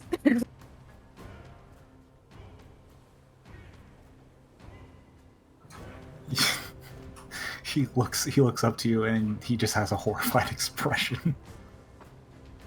You can hear her giant eyelids.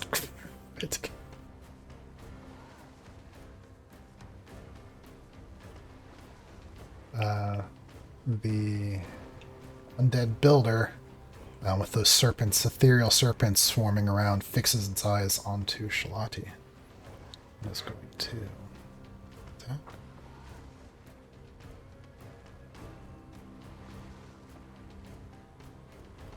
Advantage. Oh, Not that it helps it. don't think that's going to do it. Yeah, big lamppost comes swinging in for a total of 10. I don't think that's going to Oh, no, I'm sorry. That was the wrong one anyway. I'm just happy with that D4, apparently. She doesn't even move as it just kind of like whiffs by her. She's still glaring at Esmond for it as if it's his fault.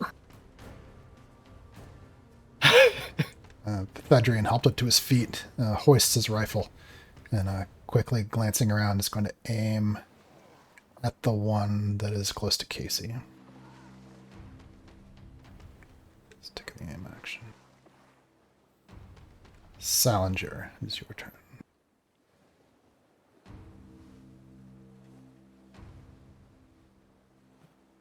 Sal does a quick double take over his shoulder, see how everybody else is doing before he swings forward at the one in front of him.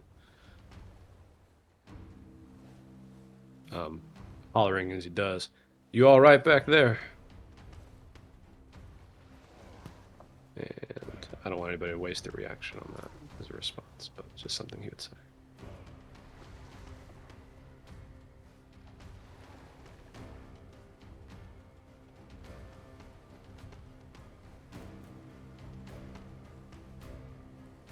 So he misses.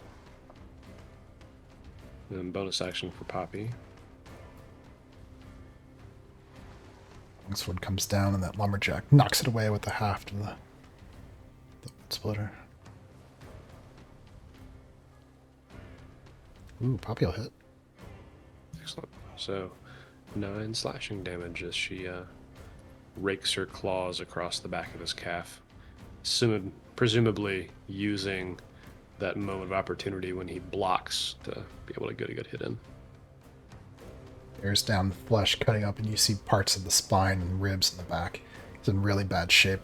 Body almost falling apart. Did you include bloody in Plus- that? I did, yeah. Okay. Well, that's all I got.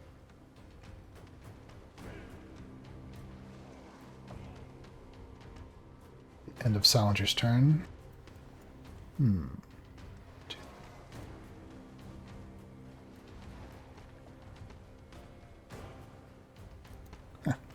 The builder lifts the lamppost, uses legendary action to attack Esmond. Disadvantage Disadvantage. and resistance.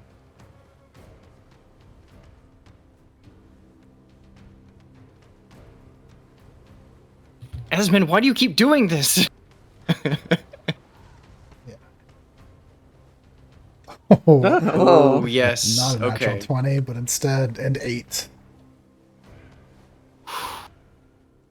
Another instance where where more people can up close see for a moment the air kind of radiates around Esmond as he begins sidestepping before the pole, before the attack even reaches him, and he avoids it just before it makes contact.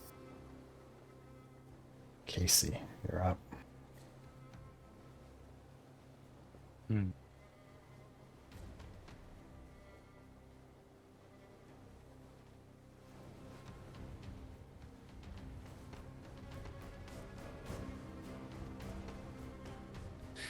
Yeah, Casey comes out of a twirl in his fiery dance and stops with his hand outreached towards where Charlotte was.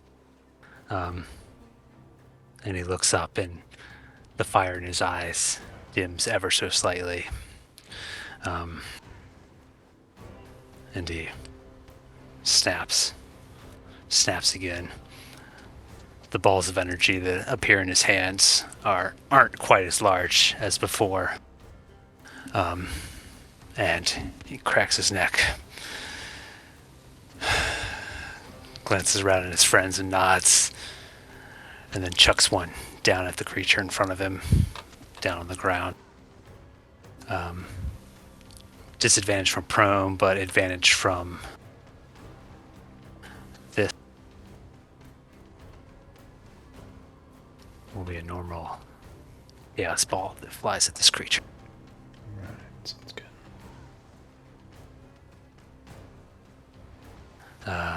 And as the bolt flies out of his hand, it does brighten a bit as he uses a conflagration point to regain some sneak attack dice, which he'll use if it strikes this creature.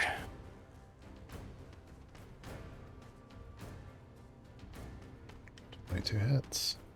Yep.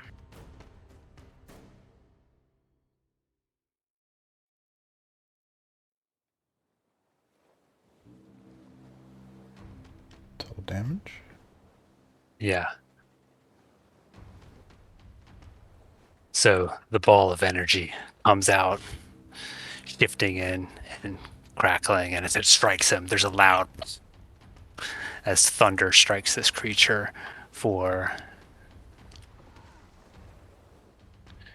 23 plus play 26 thunder damage on the creature that's on the ground in front of Case. Flesh tears open. You can see part of the skull. It's in really, really bad shape. His second ball of energy flies out at the creature in front of Salinger. Also standard attack.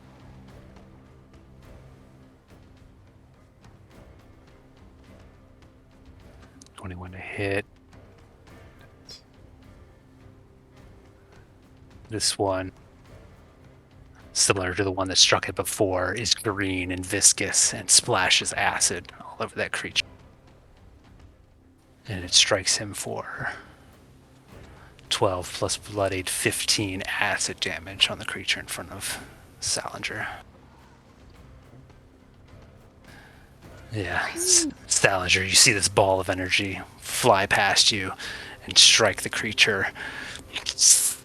Sizzling and green, the acid splashes just at your feet, burning into the ground, and the creature's bones, way too many than it should have, are exposed as its flesh drips to the ground. And as soon as it's mostly skeleton, it just crashes to the ground in front of you. If you look over at Casey, he's just there with his head bowed, eyebrow raised, with his hand poised at the creature that's prone in front of him. That's my turn.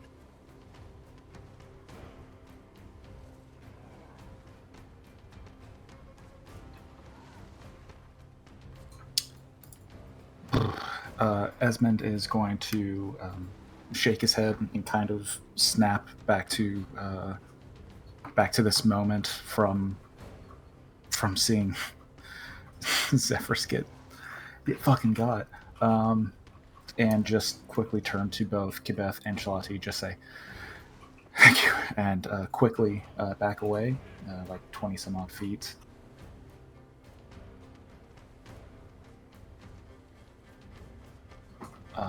And as he is running, he is going to throw his arm to the side, send off a grappling hook from his shield that's going to collect a larger rock than usual, and it kind of brings it back into the shield, and it starts like crumbling and falling apart as the shield begins spinning incredibly quickly, building its centrifugal force, and he's going to throw his arm, casting Catapult at the downed giant. I'm going to upcast to 3rd level. Okay. Quick question. As you're moving away, is there anything that stops it from taking an attack opportunity? Nope. Okay. It's going to use its reaction in order to try to do that. I believe this disadvantage? Mm-hmm. So 14. 14 misses. Another instance where he begins backing away and ducking before the attack actually comes in. So he takes off and upcasting Catapult to 3rd level.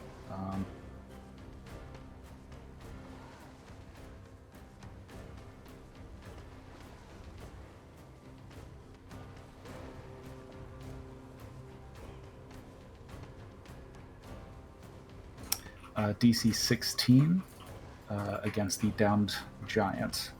DC 16 dex save? Correct. Who he's still baned to, right?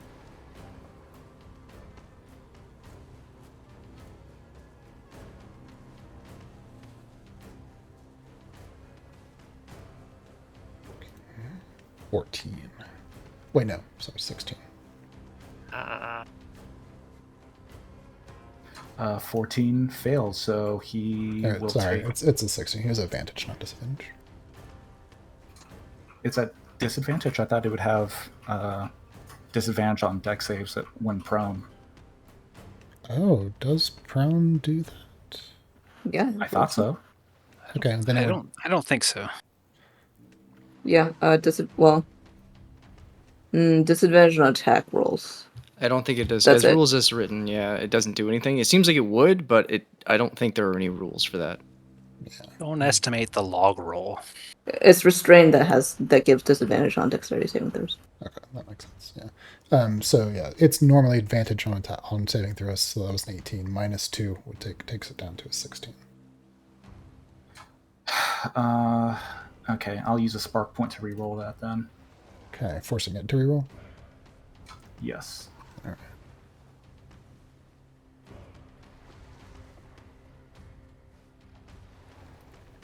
Oof.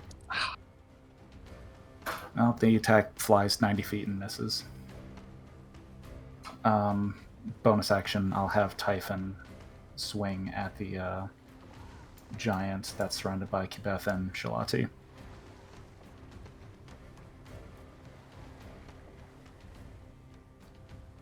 Cool. Oh, the other one's dead. Yeah. Does 13 hit?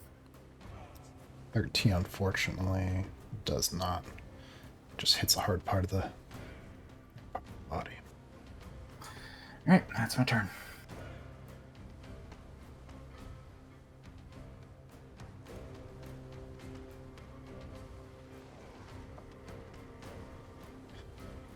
Railroad worker stumbles up to its feet, gets the big sledgehammer in hand, and is going to haul back, make a big attack at Casey.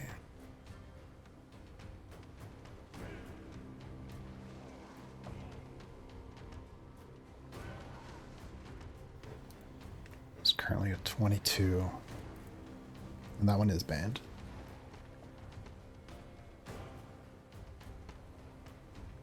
Down to an 18.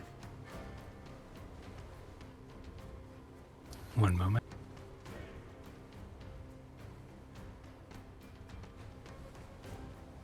That does hit the duplicate. Oh. Yeah, that sledgehammer comes down. First.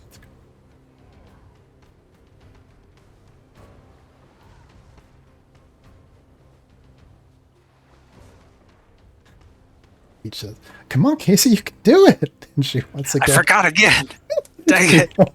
was helping you. Huh. See, that one's kind of pinned in. Yeah, she's going to turn her eyes to the one there above Casey. She's going to...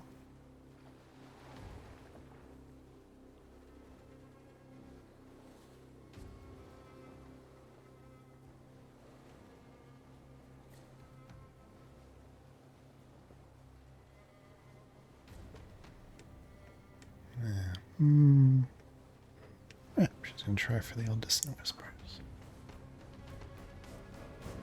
You hear her picking up a tune.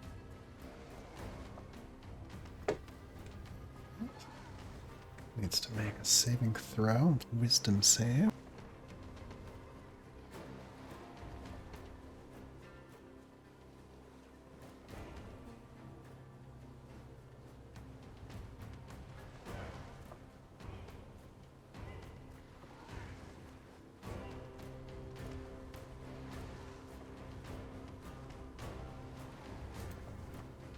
Like a 20. Which would pass, so it does it take half damage? I think so. Yeah, it takes half damage on a success. Alright.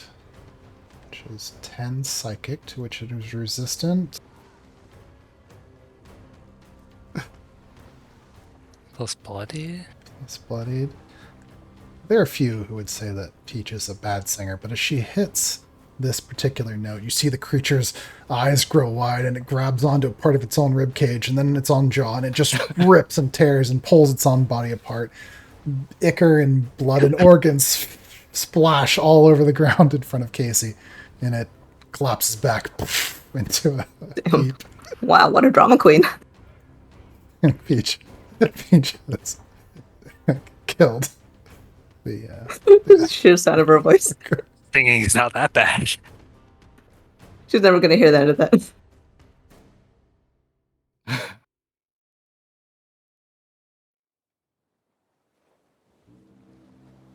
Snow in front of Casey steams. Doc.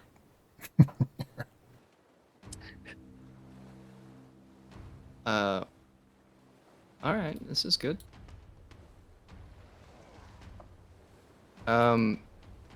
Yeah, seeing the two down, looking around, everyone seems to be okay. She moves around behind.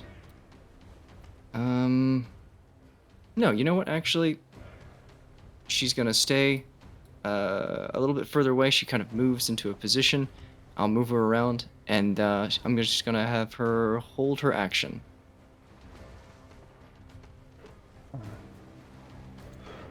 Charlotte. Okay.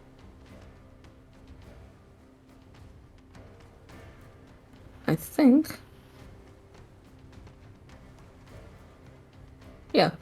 She turns her attention. Suddenly she hears the thuds and the horrifying screams and or fleshy sounds of the undead furbolg ripping itself apart. Even she looks a little bit queasy for a moment before she refocuses her attention back on the builder in front of her. And she is going to do another shield bash and stagger.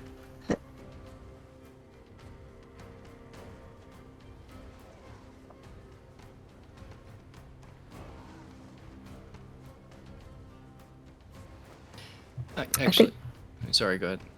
Oh, I was going to say, I think these are going to be both of you reckless. As you know, what would you mind if I go ahead and use my held action just because I figured Sure, there go are. ahead. Okay. Yeah, she just yeah, she's gonna go ahead and cast a spell, and this might be a waste because they have advantage, but that's fine. Chris, make a Wisdom saving throw, DC 16. Wisdom saving throw DC 16 on the builder. Mm-hmm.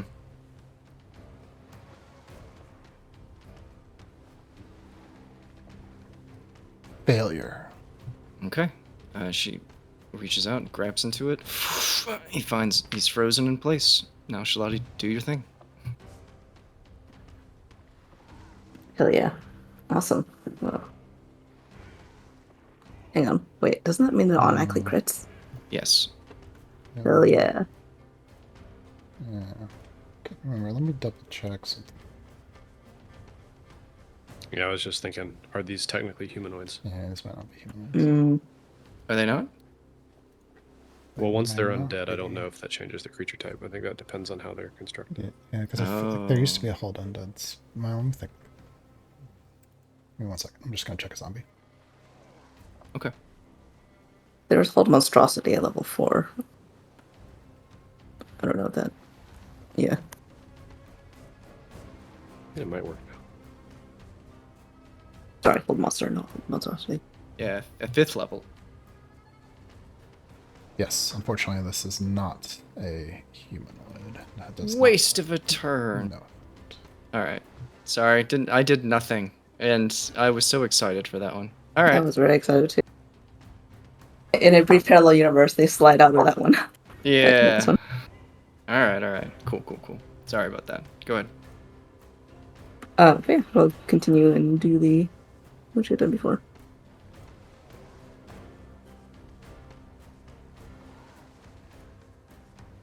Oh, and the first one that hits is gonna get sneak attack as well. So I guess it will be that one. That's 12, plus 3, so 15 bludgeoning.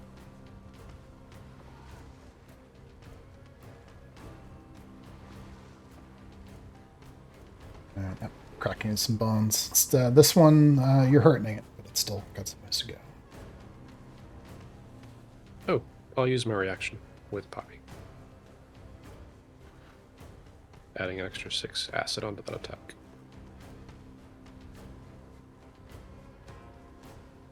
And then this one, she is 16 to hit for 5 piercing. She ain't bloodied as well on the Yeah. first attack. Just want to talk. Um, When you get a chance, double check that rage can be applied to more than one attack, though. I feel like that's one attack per turn. it is every attack. Is it? And then I think she's going to Afton Surge and will hit it again the other way with the shield. So she does like this and then the stab and then it hits back again on the return swing. Okay.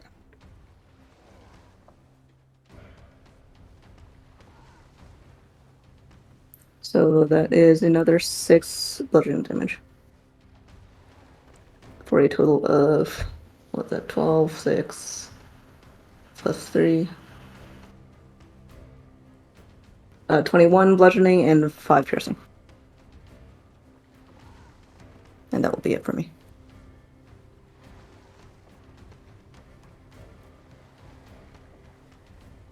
And the 6 acid. 26 acid. All right. Yep. You can see parts of its body are torn open. It's still moving, though. Still angry. All right.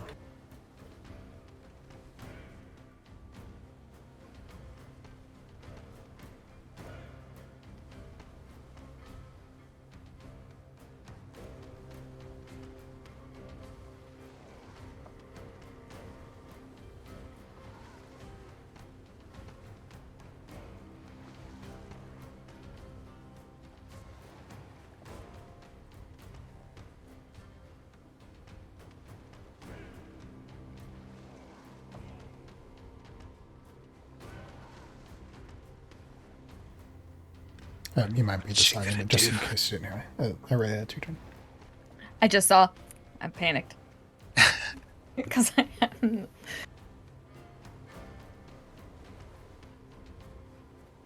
Seeing the last. It's the last, there's just 3, right? Just the one left here. Yeah, there's sneaky something out of the forest.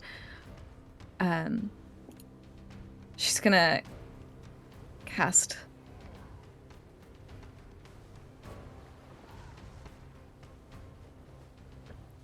Yeah, I'm just gonna go with my good old faithful guiding bolt.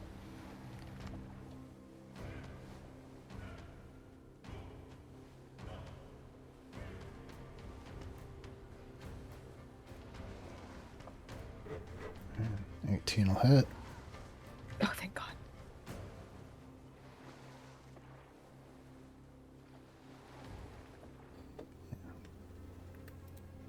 Blast of radiant energy hits the creature. Staggers a bit. Begins to glow, but it's still coming for you.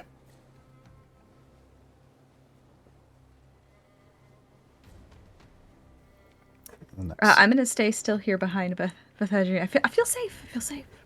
Alright. Any bonus actions? No one in particular looks bloody, so she's gonna just hang. Alright, Beth, you're up.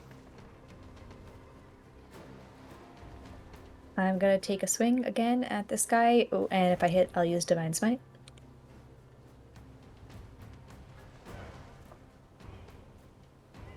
Ugh, I'm using another snack point. Points.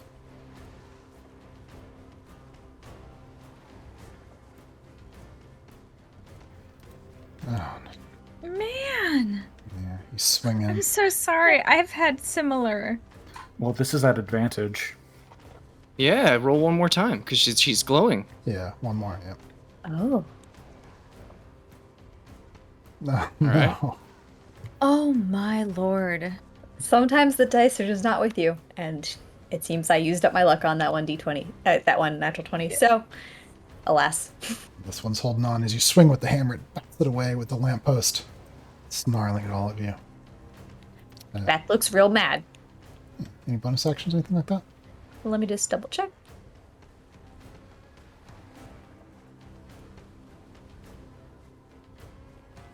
Not this time.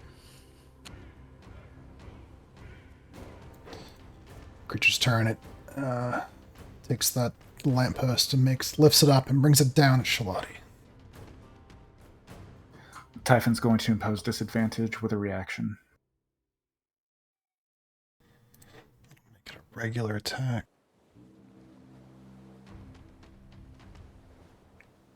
That will hit. I am going to use my reaction to intercept that and reduce the damage. How much does it reduce it by? It's 1d10 plus 3. Ellie, come on. Congratulations, you're good. More or less. Yay! Wait, can I use a snack point? You could, if you would like to. Yeah, I'm using a snack point. Was pathetic. Okay, that's 6 points less. No, more than that. Oh, sorry. plus I can't 3? do math. 8. That's 8 points. Okay. And that applies off the top before Yes. rage is applied, right? Okay. Mhm. 45 minus 8. I normally do math pretty well, but 38? I think that's right.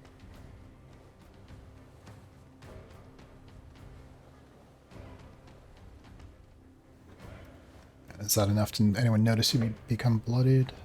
Nope. And that is going to be the creature's turn. Thedrian swings his aim around at the builder.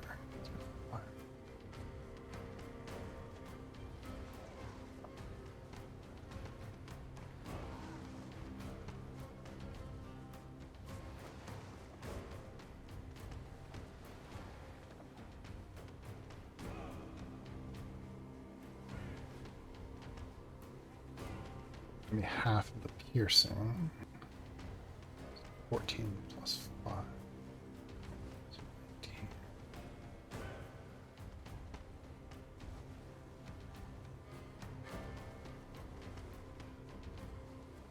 Oh, jeez. Yeah, it blows a big a hole like through the creature's shoulder. Chunks of flesh and bone go flying, and the arm goes flying off, flops into the snow. This thing's barely holding on. You can see bones exposed, parts of its organs dripping out into the snow, but it is still alive. No, you hear the blast from the rifle shakes the trees a bit. Go for it. Salinger. Oh wait, at the end of Thedrian's turn, creature is going to make an attack on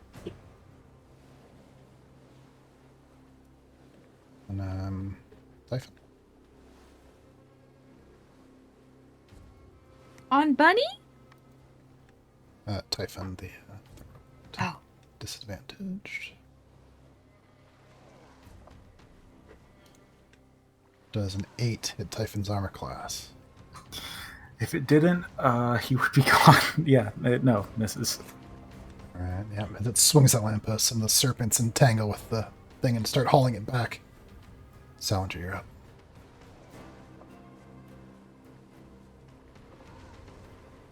Sal, as his eyes clear as he sees the giant creature just collapse in front of him. Was it acid that you burned him with, Casey? Yeah. With acid still kind of like simmering and bubbling on the flesh. Tear back, turns to see the one still standing, and then ethereal figures just propel him forward 30 feet as he strikes into this thing with a slash of his sword, poppy right on his heels. Storied step.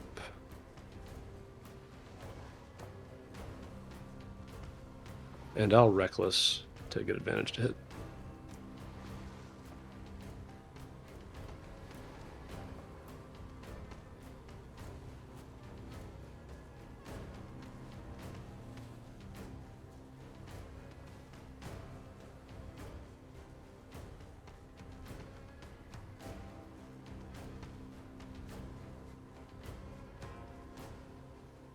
Forgot to click advantage. Let me just roll one more time.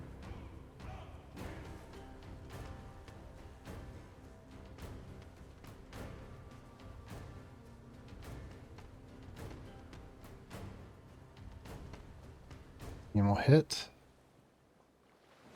And with storied step, it's an extra D8. plus bloodied.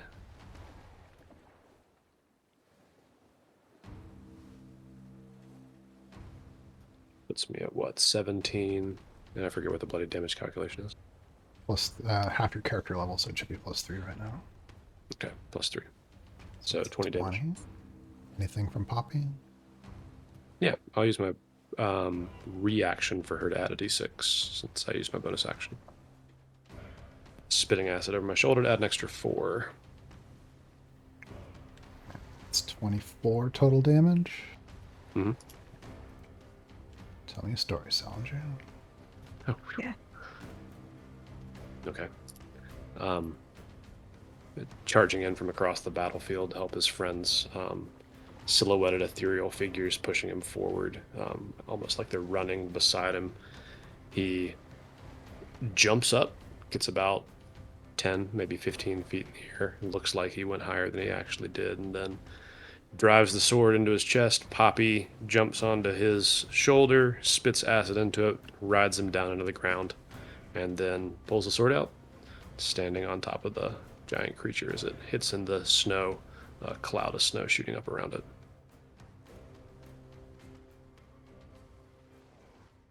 Woo! Entrails spill into the snow, steaming up. You look around, cracking snow in the forest, sway the trees in the wind, thick mist all around you. These enemies have been defeated. You've won.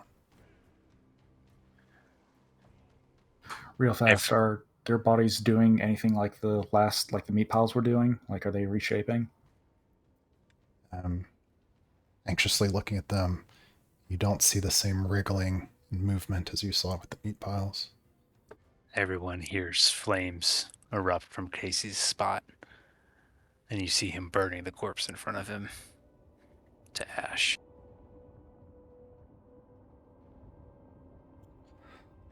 That and the meat catching into flame.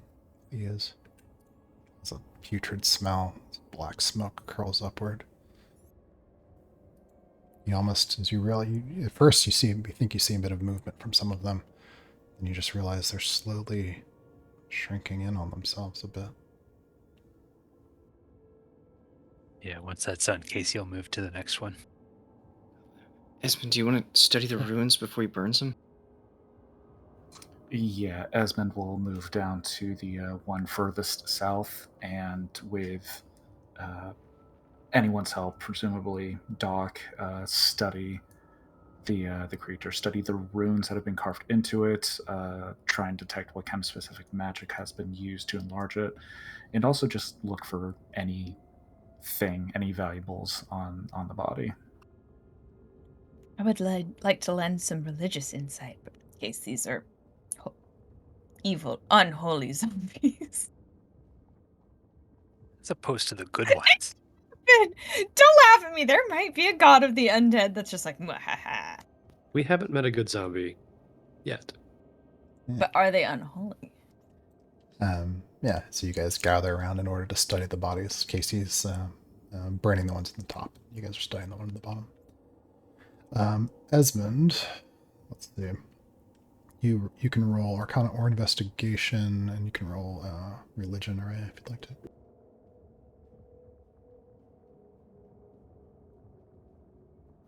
31 investigation.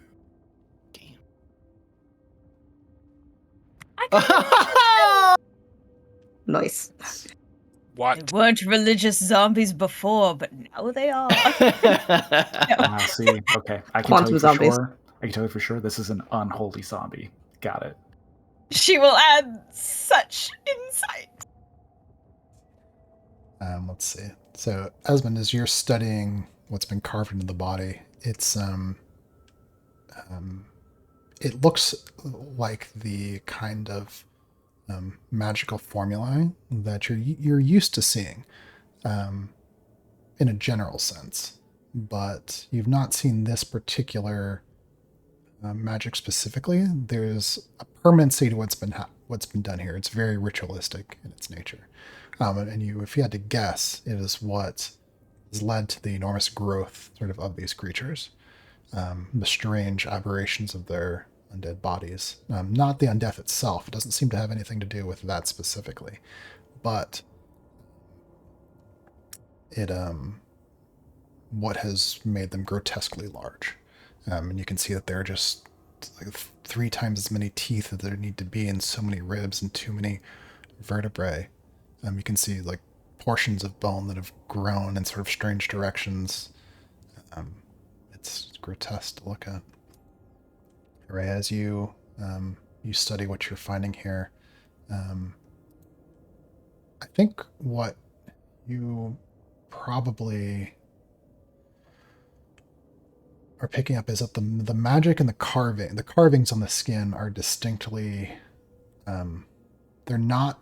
There's certainly not any religious text that you would recognize, and in fact, you might go so far as to feel pretty confident that this is not a religious ritual, or at least not one that you'd seen before. However, there is definitely a distinct ritualized nature to the patterning itself that does.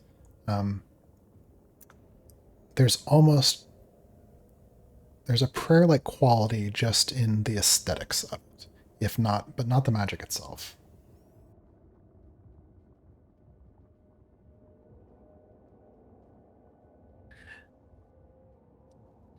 Which which one ate Zephyrs?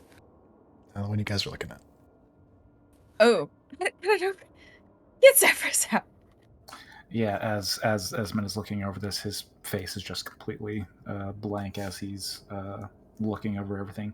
And Chris, just to make sure I got my notes correct, you said that the runes equated to some kind of formula that forced an enhanced growth on the creatures, not just their size, but like bones and to an bones, essentially. I don't think you said limbs.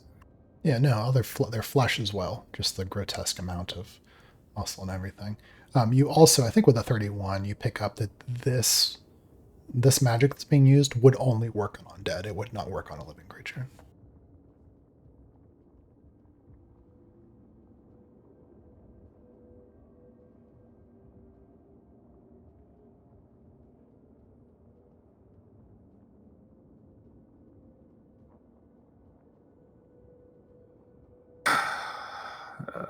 After some time, Esmond just stands up, sighing deeply. I think I've gathered everything that I can. Oh, any valuables on the body? You find like miscellaneous pieces of metal. There is the lamppost, sledgehammer, and the wood splitter that are kind of lying in the snow next to these things.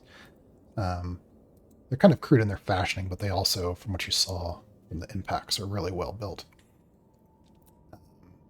In terms of like just searching through pockets and things like that, there is you don't, as you're looking for valuables, you don't see anything, but the craftsman in you, and also you, Kebeth, you as well, you realize, these creatures' bones, they're pretty strong. If you were to make something from them. But at what cost? Gross. Actually, Kaveth is standing over one of the ones that Casey set on fire, and would anybody be within earshot of her, do you think? Is anybody standing near her? I'm not. I'm down south. I think everyone's around. I don't think anyone's around her. Do you? I probably would be. Yeah. Do you want someone to be this scenario? Yes. It'd be funny. Casey, you hear Kaveth Kaveth walks up to you as you're burning the creature, and she just kind of stands there and crosses her arms, her hammers slung over her shoulder. She's like, "Wonder how it tastes. You think it'd be good to eat? You probably it's been dead for a while. It probably. I mean, like, what's the worst? Well, maybe it won't taste good. It'll probably won't taste good. It smells okay. No. Probably, no. Find anything good?" She kind of turns to Casey and she pulls a snack out of her pocket.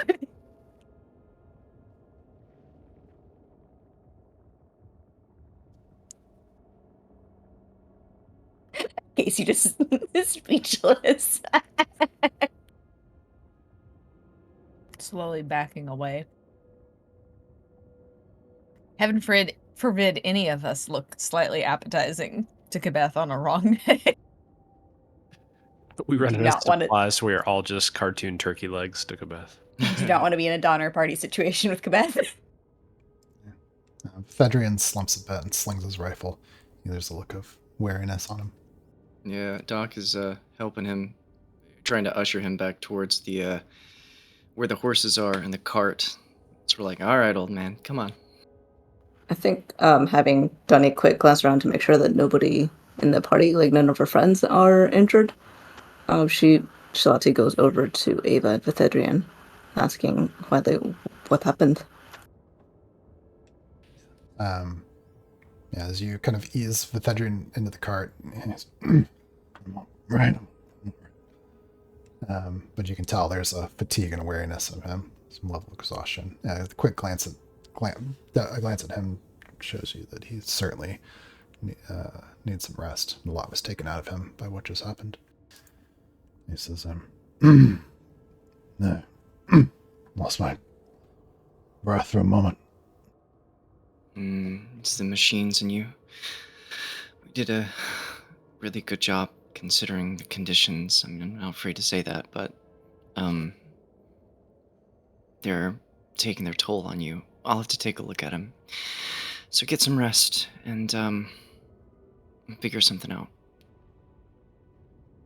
I didn't realize they could backfire like that. Yeah, I mean, I knew it was possible. It's just, but, well, we did the best we could. I'll figure something out for him. Oh, you took a couple hits too. Let me take a look at you. Shalati winces a little bit. She's not bloody, but she's definitely battered. Esmond will announce after completing his investigation. Done here. Can go over details later. These bones could be valuable. They could be reconstructed, reused for weapons if we want. It would require cleaning and also separating the bones from the body. Entirely up to everyone's discretion. I'm just throwing it out there. I mean, it'll be a long time before I can make anything with them, and we got lots of stuff back at home. I'm fine with leaving it. She kind of nudges the burning pile, and besides, I think burning it is the right idea. Yeah, what if you made something and then it suddenly became unalive again? Yeah, fair point. Asmund will take his wand out, striking to cast Firebolt and reach down and, with a lot more aggression than you would typically see from him, shove the wand into the dead creature's mouth and cast Firebolt numerous times until it's entirely alight before walking away from it. There's no chance I could have cut Zephyrs out before said Firebolt? Do you have a sense that Zephyrs was completely evil? Yeah, okay, sure. Chris, tell me, does Esmond has a sense that that Zephyrs is still around? No, he got chomped on. Yeah, doesn't stop him, so just several firebolts down this thing's throat. No, Casey would definitely come up next to Ez during the... As he pumps flames into this creature, Casey will stand there next to him. And once he's done, Casey will put his hand around Ez's shoulder and say to the creature that's just ash at their feet, I told you, big mistake. It'll turn with Ez. Smoke curls up in the air as the creatures burn. Go ahead. I'm trying to get a word in. Kabeth, you hear Kabeth say as you start to burn them. Besides, they're people. It'd be weird to use them for other things. You won't. She just kind of, you hear the crunch as she bites into her snack. She says more to herself than anything else. And I'm the evil one here. You encourage this. No bones about it. Kabeth wants to eat people.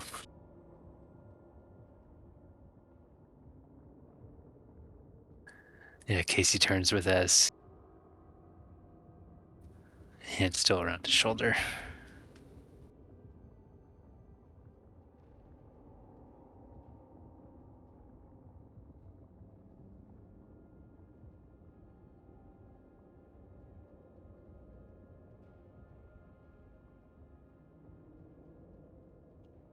A light snow falls.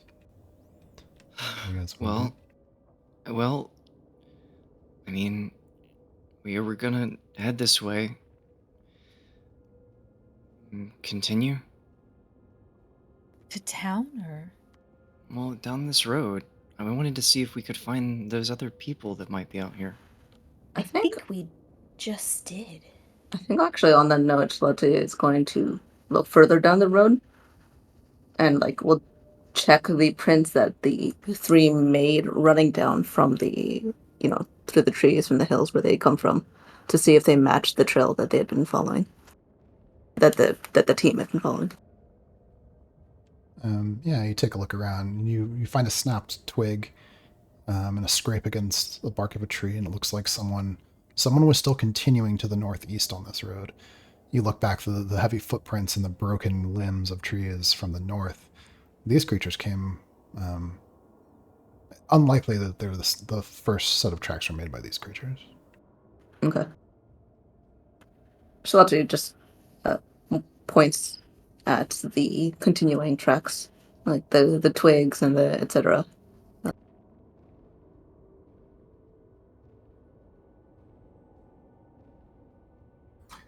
Let's keep moving then. We still haven't found those people.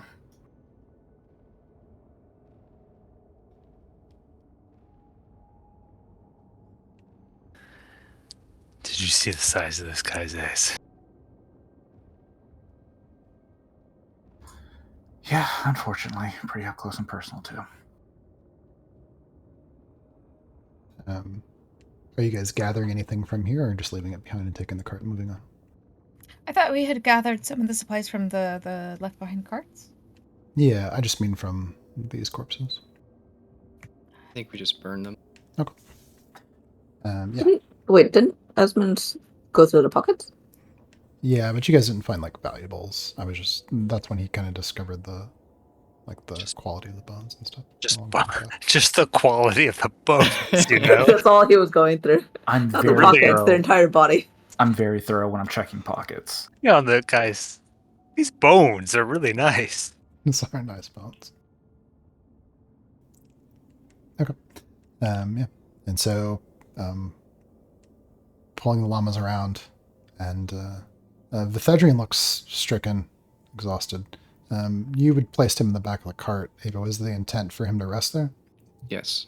Okay. And she'll probably sit with him and check him over a little bit as he's sort of resting, not disturbing his sleep, but just jotting out ideas and things like that based on what she remembers and what she can see.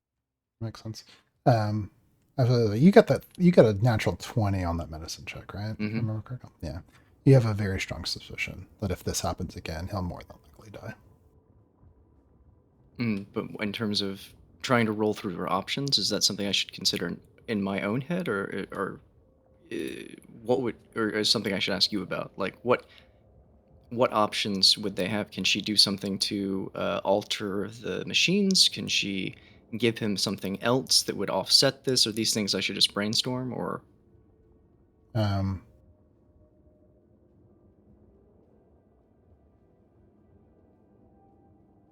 I can think of solutions if you want me to. I'll just in my head try to figure out the machines are putting a strain on his body, and his heart itself is like having a hard time, or his whole body. Probably his heart and his lungs. Yeah, it's a massive strain on his body to support the strength of these prosthetics. Okay. Yeah, I'll brainstorm on that. You guys continue pushing to the northeast along this road. You travel for a good portion of the day, and it's when the sun is low in the north that you make out a small cabin in the distance of the trees and the mist. There! And let's take a little 5 minute break. Right here. Oh, okay. Good job, guys. Yeah, that was substantially better than I was expecting. Nice. I never- Only one casualty. Never had a doubt. He was killed by himself. To use my fire wings. Oh, that was cool. That was pretty cool, yeah. Enchilada. Yeah. I That had was a pretty good chance. moment.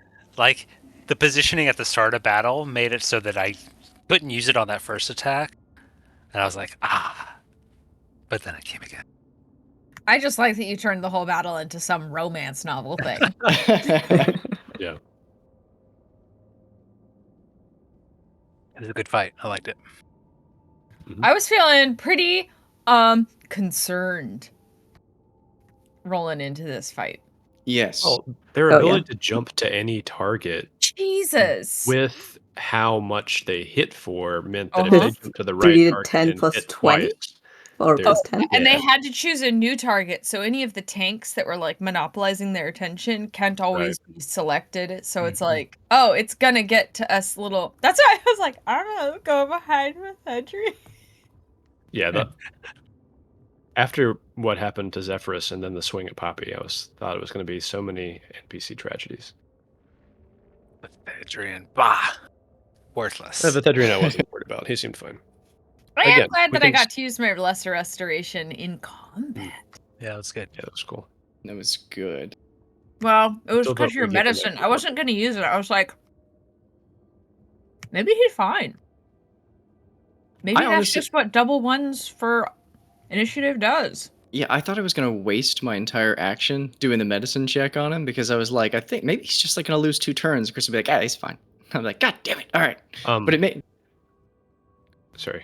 Now that the storyteller's back. Sal would not leave without one of those finger bones or knuckle bone. Like, no way. I was making tea and putting in glasses because I don't know if you all noticed when I was trying to make the final rolls, but I literally couldn't see properly because my contacts just dried out. Oh, How do I click? That's why it was taking so long. But yeah, finger bones, knuckle bones, like something you can carry, definitely. Okay, sounds good. So you collected some grotesque bones. That's not concerning at all. Kabeth's like, is there any meat on those you need to be? I feel like we haven't even had to have any brushes of necromancy, and people are just like immediately tumbling into the dark side. No, I'm not. This is an Collecting important bones. artifact from a previously unencountered monstrous creature that I've heard stories about since I was little. Like, there's no way I couldn't take a piece of it back home. Whatever you say, serial killer. That's Does what it he's bother saying you as that he's those picking belong it to up, people? and you're all looking Purple at him with judgy eyes because I was certain that was Did you Those take bones had family. Yeah, did you take the finger bones from the Furbolg one? Or did you choose the No, those not are burned. you? So the one that wasn't burned is the one I was at the whole time. So I assume that's I don't the know one that which got one it. that the Goliath? That's the bear. The one with the bear hat. pelt. What's The the bear Build-A-Bear. one? The bill. I know, Build-A-Bear, but like what? That was the Builder Bear, yeah. He looks like a Goliath. I think it's No. Goliath. Yeah. Yeah. Yeah, 2 Goliath and a Furbolg. Let's check out this house. You guys ready? Yes, just so you know, I'm going to probably leave within half an hour. Oh, no, never mind. We can talk about it later.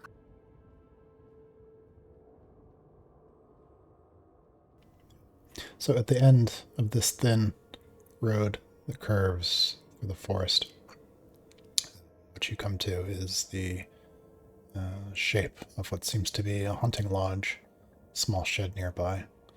You can see some bones and old dried animal furs on the exterior.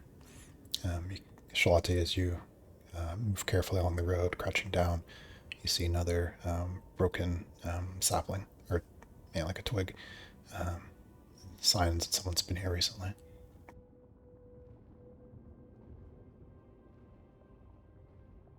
Is there a sign of smoke or anything coming in? Like a, chimney fire, etc.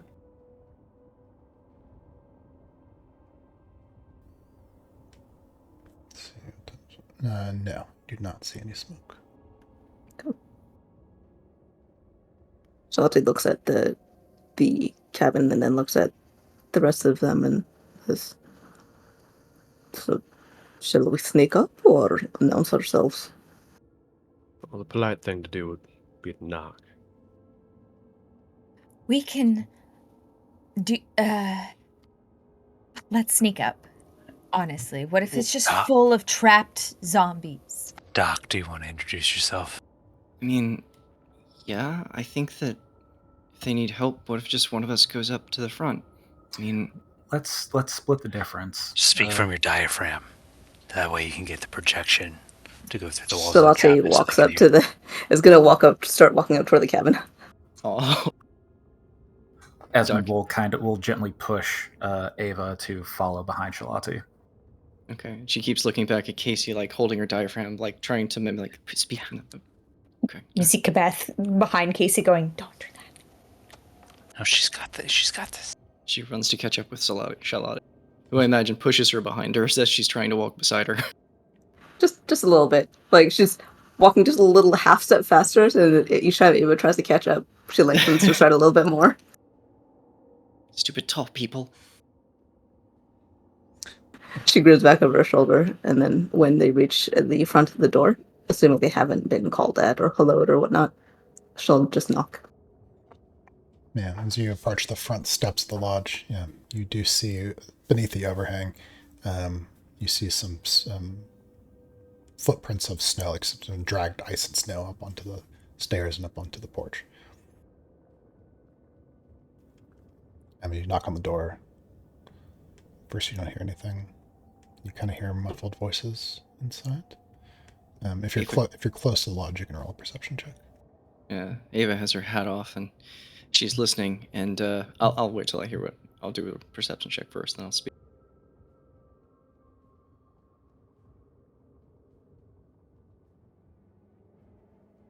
Oh, natural 20 for Wait. Shalati. No, because I still have disadvantage because I'm still exhausted. Oh. So it's a 16. I just remembered. So we got a 20 and a 16. Yeah, you definitely hear voices inside murmuring. Two voices, but you can't make out what they're saying. Yeah, Ava takes a deep breath and goes, and holds her stomach. Hello? We're from Shepherd's Inn, and we're here to see if you're okay.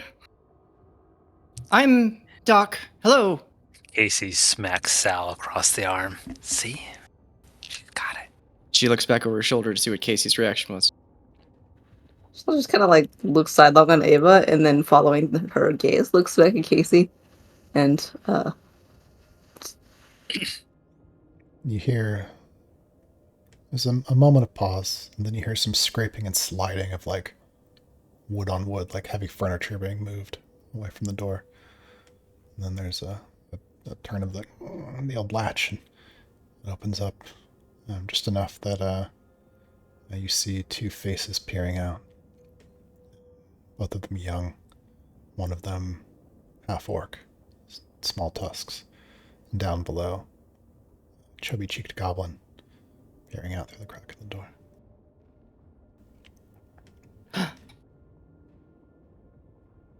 Ava So sorry, go ahead. go ahead. No, Ava just goes, and then sort of like smiles a little bit and waves a little excitedly. Hello. I think I'm seeing kids open the door, or at least a child. And how young are we talking about for the two half orcs? It's a little hard to see here with the door mostly closed, but almost a moment later, as they kind of look you guys over and glance back to the others behind you, they open the door a bit more. You see the half orc is maybe a year younger than all of you. The goblin 2 or 3 years younger, maybe. But as they open the door, you can see they both lost their hats, but aside from the hats, they are wearing the uniforms of the Muirwood Post and Parcel.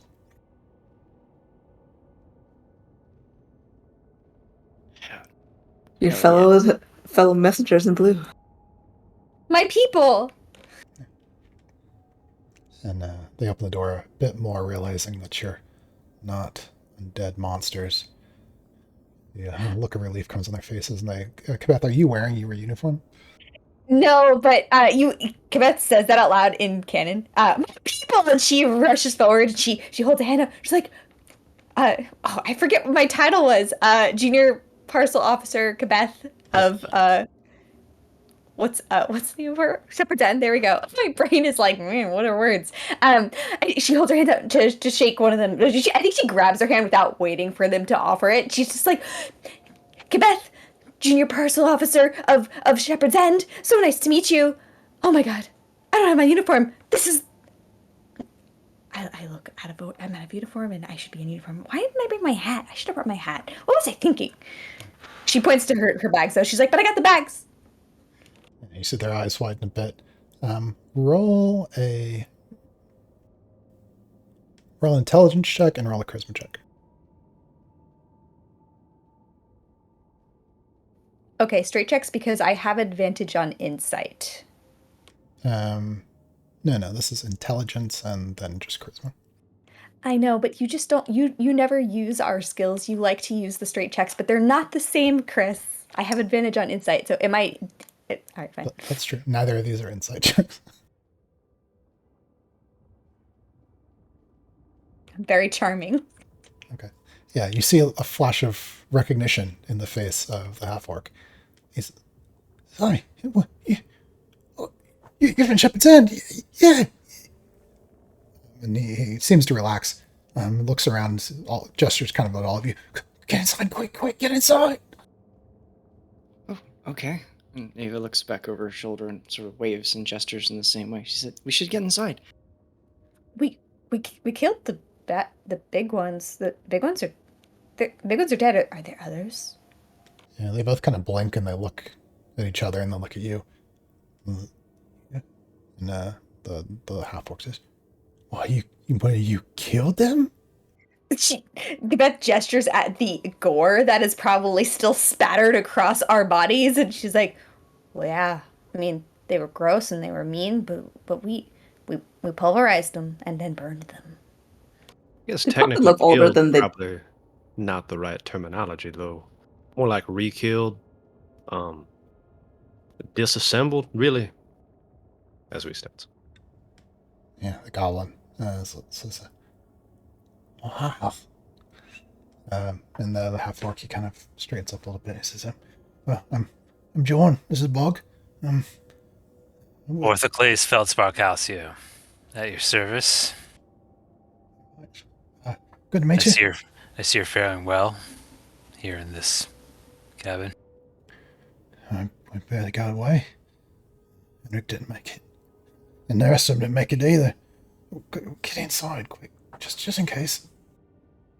Oh, sorry if we squished any people you knew, because they were alive and then dead, and then they were kind of alive again, and then we made them dead again, and so yeah, sorry if they were I'm your friends. sure all your friends died valiantly. How long have you shall been we here? return inside? They're kind of dumbstruck for a moment at the last things you had said, and then they look at each other, look uncertain, and Jorn sits against the table, and Bog moves over and sits at the base of the stairs. And Jorn says, "It was day 4 yesterday. We came running. We tried to make it in the wagons, but found us." Were you coming from where? Mirwood? Yeah.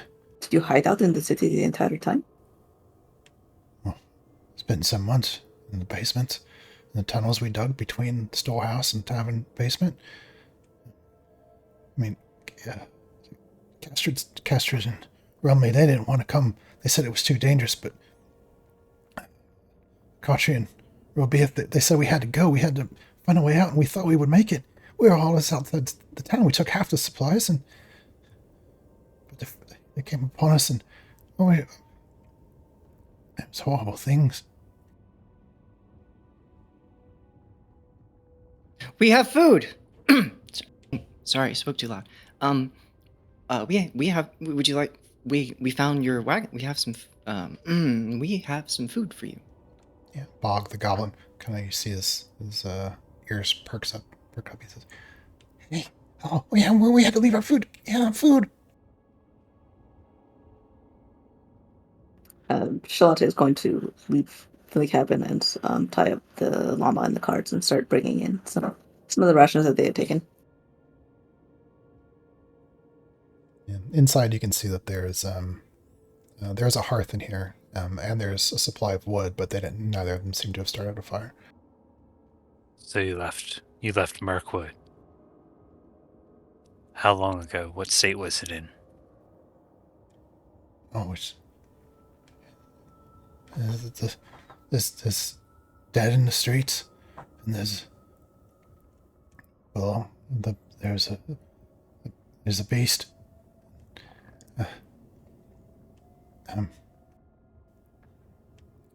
What, things better. Everything's okay. Your place, Shepherd's End. What kind of beast? It was a long. There's a monster came a long time ago, months ago. A big, gray scaled, like I don't know. I've never really seen anything like it, but big as a barn, and came up in the town, in the center of the town, and it wasn't long after. The dead were there.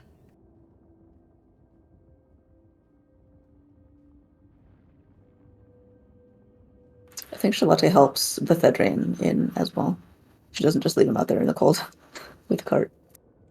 Okay, yeah. Lead him in. He moves and sits in one of the chairs, and you see both the boys look over at him in his armor. Their eyes kind of go wide a little bit.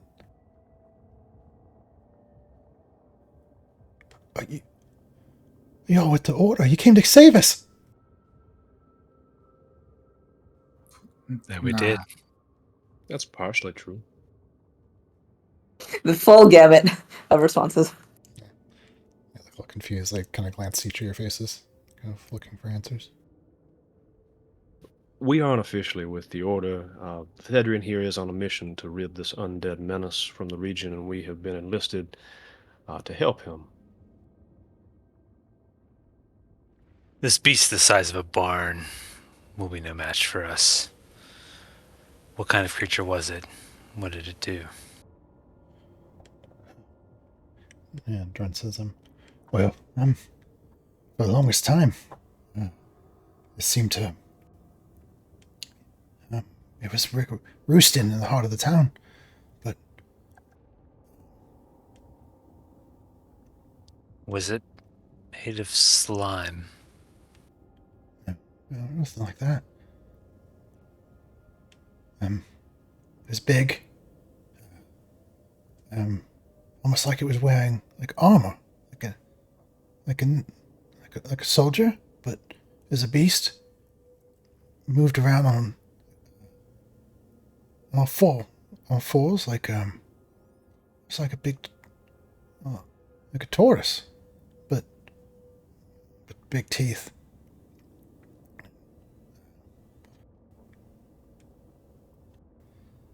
And the little one, Bog Goblin, says, yeah, it fought him. It fought the dead.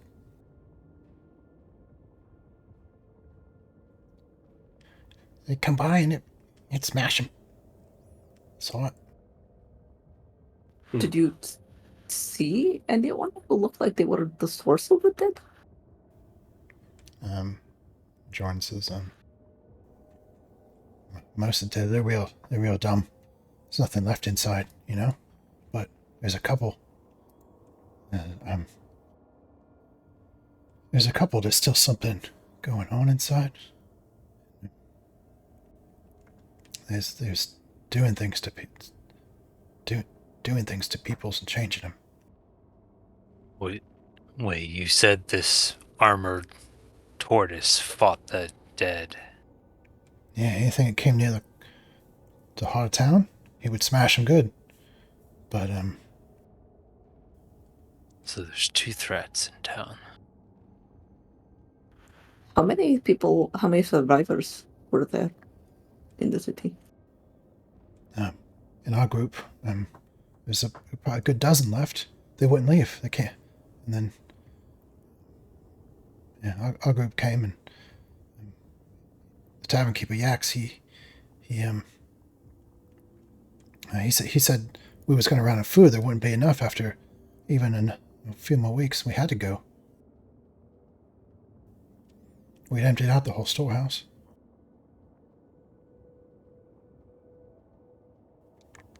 What's going on? We haven't heard from anyone. Are the soldiers coming to help? Yeah. That's a question for you, huh? What's going on, Vithedrian? See, with Adrian, as the boys describe the monster, if any of you look in that direction, he kind of nods a little bit to confirm that it's sort of the same thing. You see, Let me restate that. What's going on? Verdict. yeah, he says, there's been no contact with my order since my time in Muirwood, then in Shepherd's End. He kind of looks at the boys and says, the teleportation circle in Muirwood. Has anyone used it? Does it work? Jorn says, no, none of that. No one could get it to work ever since, it was the day we heard a big noise, like a horn, from the north. And then the sky done changed colors. Something I'd never seen before. Then the giver and food stopped coming. Good. Did we hear a horn on that time when the sky changed color? There was like a tone and an earthquake. Yeah. They said, yeah. Since then, no one came and go from the other towns to the capital. The earth shakes. The tracks. Yeah, they're kind of looking at each of you. There's a clear, slowly growing disappointment from the boys. They'd kind of hoped people would come to help. They're realizing they're kind of bigger questions. That We don't know really any more than you. We saw the same thing. Well, not the creature, not the same creature, but the tone and the earth shakes and the sky. And then we had monsters attack Shepherd's End, but it managed to survive a piece of it anyway. Yeah. And we have walls and fortifications, so at least that much is better. And Vithedrin says, the western train tracks out of town. Do you know that they're damaged? And Bog, the little goblin, kind of nods his head and says, yeah, they're all broke. We came looking for answers too. And Jorn, And survivors. Jorn says, oh, I don't think there's a lot of people left. Me and Bog here, the only ones from our group that tried to leave, and the others, well, they're still down there in the basements. But they wouldn't leave. They said someone would come to help them. They said they have to wait. That's the protocol that the governor had said to do. And they were going to stay. And they had some wounded, so Rumley wanted to stay and look at them. And We can do that. That's part of what we're doing. That's why we came after you, is to help you. Yeah, the only help that's coming is us. Sorry. he kind of blinks and looks at all of you and says, we all look real brave, but there's a lot of dead in the city. You Nothing we said haven't. there's a way in underneath. Maybe you could give us directions and we could avoid all those dead in the city and try to find a way out for the ones Yeah. that are trapped there. Maybe we can persuade the rest of your group and anyone else who is still alive and around to leave as well. We have a verdict. I'm sure we can do that. They kind of glance at each other and look at you and say, can I tell you anything I know? We got out through the I mean, we got tunnels between the tavern and the storehouse, and the provisioner. We dug them underground at the basement so the dead wouldn't get us. But we didn't go near the town square because of the beast. When we left, went out through the eastern road. It's closest. I wouldn't say it's safe. But if you get to the tavern, that'll get you down in the basement. And Castrid and Rumley, they're down there. Maybe you can convince them to leave. Can you draw us a map? Yeah, I could. Well, yeah, a bit. I mean, I go back and forth all over, delivering messages and packages, parcels. And me and Bog here, we, went to festival. Last year, we got first place hide and seek. So we would go sneaking out.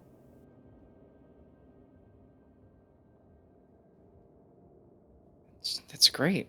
I mean, if we have like an idea of where people might be and like where the big creature is in the center of town, and where some of the undead aren't as many of them, like what road that is, that all helps.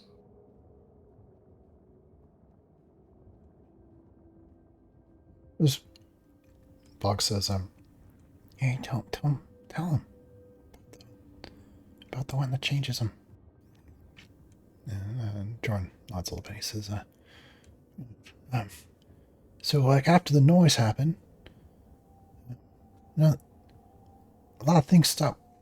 They didn't work anymore. So the givers couldn't make the food, and the fabricators, they couldn't fix stuff. Right? Couldn't fix the railroads or nothing. But well, I saw him. He's a fabricator. I saw him kind of near the old apothecary, and he was doing things to the dead, like cutting on them and taking parts and just doing something strange to him. But yeah, there was something different about him. Like he wasn't all gone. Was he dead? But still thinking? I could see some bones and teeth, and he was just like all of them, except that there was still some in his eyes. How many were there? Because we killed 2 of them.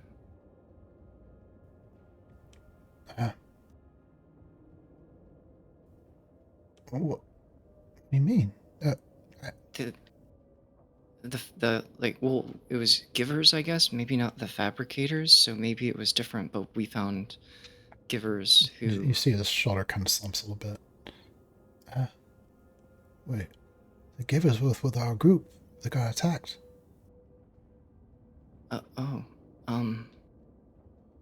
They didn't make it.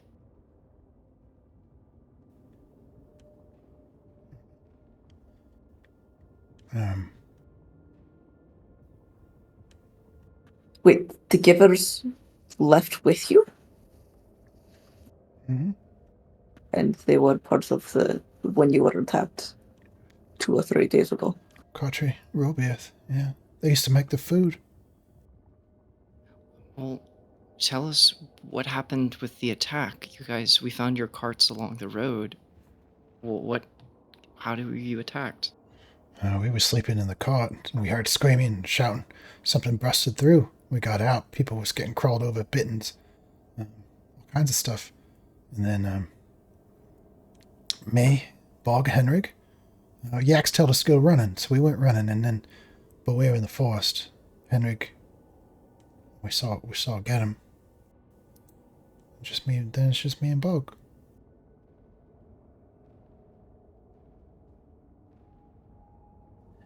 You've done well to stay alive this long. Feels more like luck more than anything else.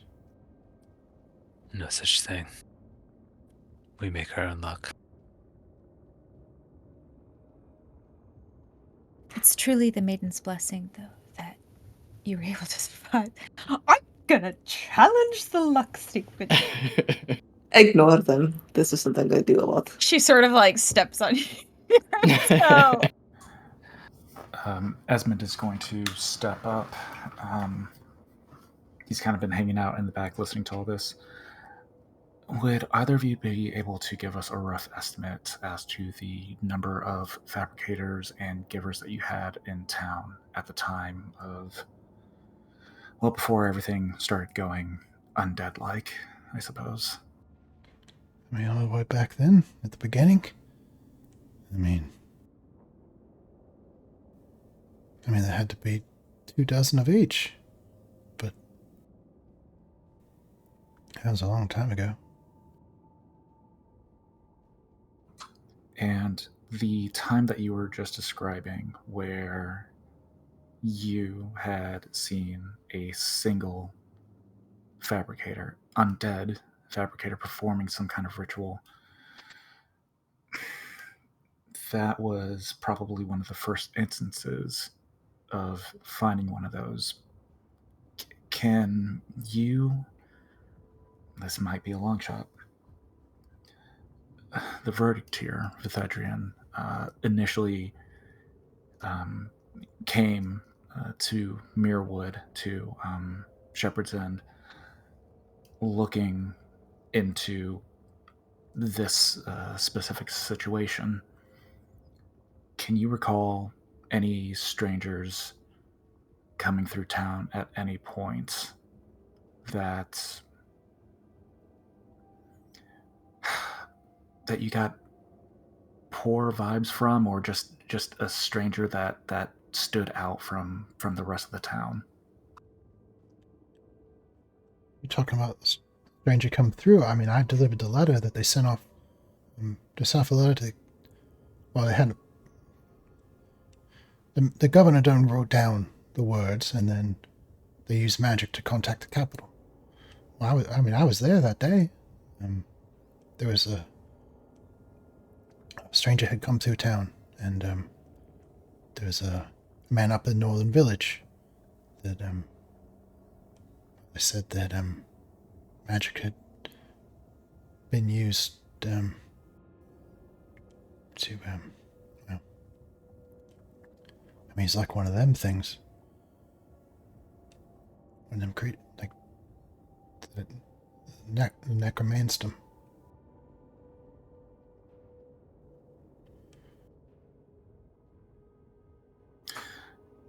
Okay. But you never. They call for a verdict. Come see. But I mean, and kind of glances over Thedrian and says, the beast attacked before anything came of it.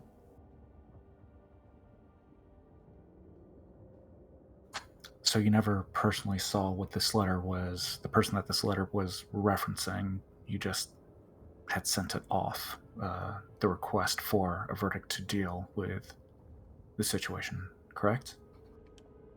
That's right.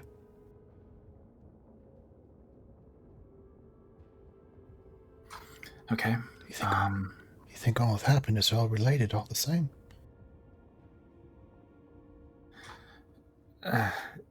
Potentially, but there's a lot of moving parts that don't necessarily add up to one another.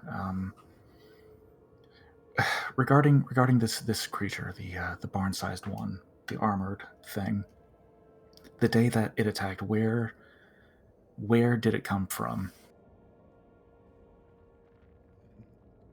I didn't see exactly till it was up in the town, ripping buildings apart, stomping on people. But I can tell you, it done settled down near the town square, kind of near the train station. Where all the trucks come together. Well, they're still doing construction there. Yeah, I mean, you can't. I mean, you wouldn't be able to miss it. All the cranes and yeah, there were still three trains in station. Was it just sitting there? And for the longest time, it smashed anything came near. Smashed buildings too. There's something about that spot it liked. I don't know why. I even saw it smash the deads. It's been I haven't heard it in some time. When the dead came into town, did it seem like they came from the northern village? Yeah. It's hard to say. We was hiding in the basements by then, because of the beast. But Right. I would go up to get supplies to bring him back, and yeah, it was well, it was within. I mean, it was just some weeks. It was not too long after the beast.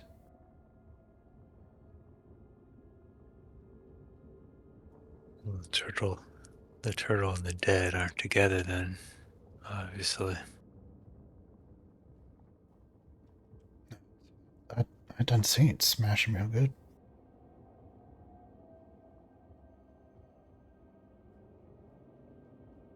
I think this entire time, Charlotte's just been cooking up whatever, or with Peach, has been cooking up a little bit of a meal, an evening meal, and is now setting whatever table is in here for people to eat, and hands a slightly bigger portion to Gob and Jorn. Og like crawls up on one of the chairs, and then he's real helpful. He goes, some of the food, stuffs in his mouth. So, how did you guys know about this place? And if you like looked it over for everything, like the supplies and everything? That was Yax. He said this place no one would. It was so far away that no one would be here, and then, or they might, if people had gotten away, they might come here, looking for a safe place.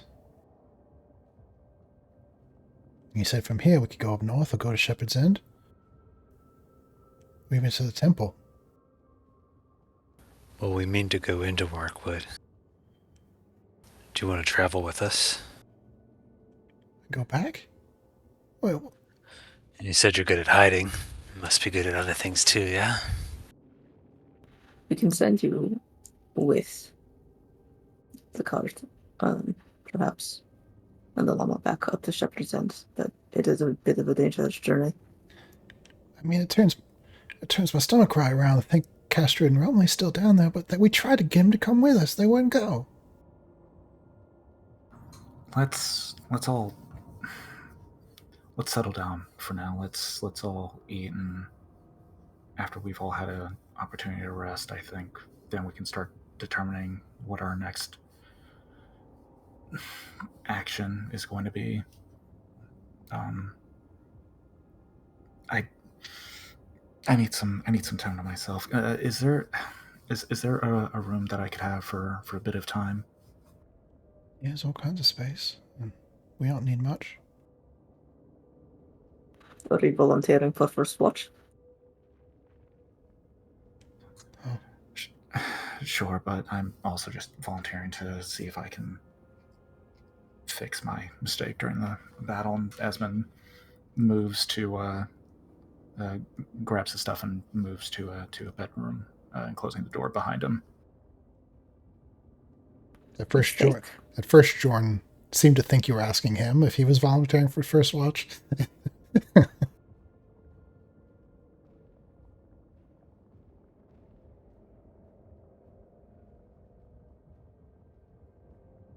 She looks back at Jorn and says, I think you have been on a very hard journey with much less than we have had, so you should just rest tonight and eat and regain some strength. Shalati, I think that you should rest too, though. I'm happy to take first watch. She falls on the tails of that with like an enormous yawn that practically splits her face, and she's kind of like, I think you are right. I didn't sleep very much last night. I think you're a little bit too cold. Maybe closer to the fire. Wait, too old? Cold! Okay. It was very cold last night. As the elder here. It's like, I we're all the was same thinking age. more as like a cold blood reptile that she just doesn't do winter very well, and we've known this about her for some time. She is also half Goliath, though, so I'm assuming kind of That just like just is Mace where in the your middle. rage and hot blood comes from, not the rest. Casey chimes in. I'll join you, Araya. On watch. Of course, yes. Two is always better than one.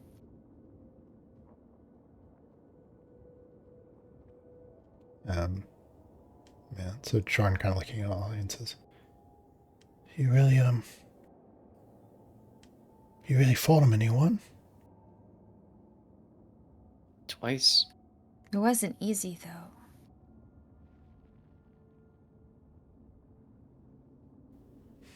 Kind of brightens up a little bit. Says, I've never seen anyone win before. Young Jorn. We don't try. We do. If you wish to save your friends, come with us. And do it. You see him kind of mulling that over a little bit. And glances at Bog, glances back at you, and yeah, you see him kind of thinking about it. Starts eating some of the stew.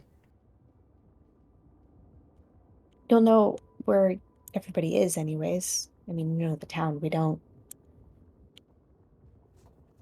Yeah, and when Kabeth speaks, he looks over her and says, you don't remember me, do you? She's holding her spoon. She's like,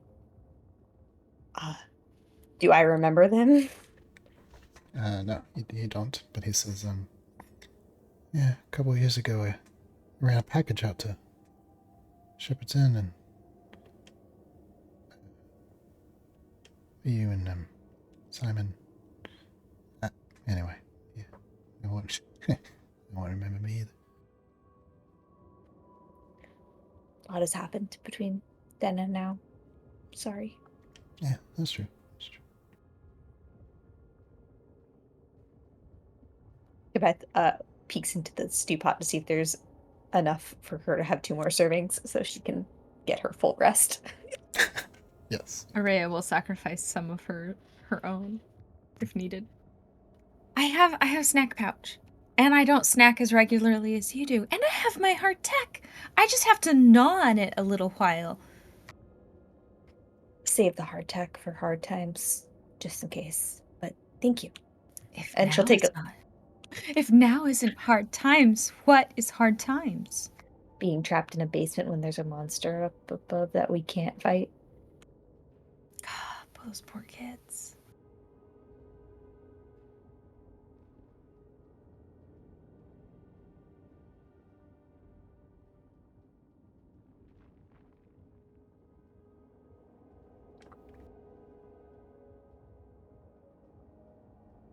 Is there an upstairs to the house? Mm-hmm. Yeah, it's 2-story, plenty of rooms. It's not really set up like an inn or anything like that, but there are large sections where like half a dozen people can kind of stay per room. There are different bunks and stuff like that. All right, Ava. Doc starts to get up, and after having eaten enough, looks over probably Bethedrin, who I imagine looks pretty tired, and is gonna bring him up to one of the rooms, I guess, to get him settled, and probably be like, I'm gonna be working on some ideas to help out with his with our issue, but if anyone needs anything, I'll be up in the room. Oh, and before she leaves, she pauses for a second, and she's just gonna scan to see if there are any diseases around, and then go upstairs. Yeah. You see anything? Yeah. And so yeah, you leave Fedrin upstairs, and Oops, didn't mean that one. Yeah, don't read that. I'm gonna resist looking, but I really want to look now. Yeah. There you go. just read that one. Thank you. That helps alleviate Yes, my yes, it does. my interest is like, okay, good. Block of text, blocking the other block of text is good. It's good. 6th sense. Yeah, Chris gets kudos for that one.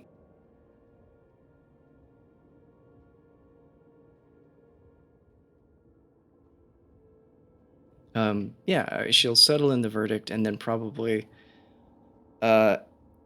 bother Ez, who's in a room made for 6 people to sleep in by himself. She'll knock on the door a little bit and just sort of like poke her head in if he responds. Before I say anything, Chris, I shot you a message in Discord. Take a look. Yep. Yeah, you're Yes? good. You're good. Yeah.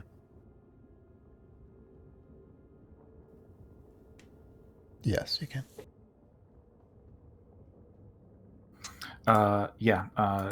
You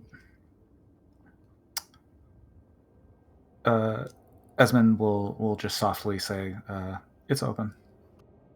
Okay. She just opens the door a little bit and pokes her head in a little bit and just says, "Hey, so I think I told you, but just in case I didn't, yeah, the verdict collapsed because of the strain on his body from all of the things we used to both help save him and I guess keep him, active. But they paralyzed him early on in the fight, and Araya was able to help him. But if something like that happens again, I'm pretty sure it's gonna kill him. So I'm gonna try to figure out what to do about it. But I thought I'd just say something in case, because 2 heads are better than 1, and half the stuff that's in there is, well, it's all your stuff. I just put it in. So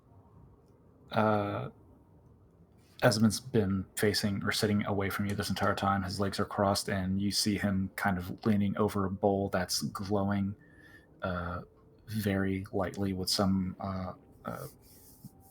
general arcanic energy. And he doesn't look back to you, but he does respond. Okay, give me 45-ish minutes, and I can meet with you, or we can. no, just take your time. Like we don't have to do it tonight. Just like to brainstorm and stuff. We'll worry about it in the morning. We've had a long day. Yeah. I'll start thinking of that when I'm done. Okay. Good luck with the glow and stuff. And she leaves the room.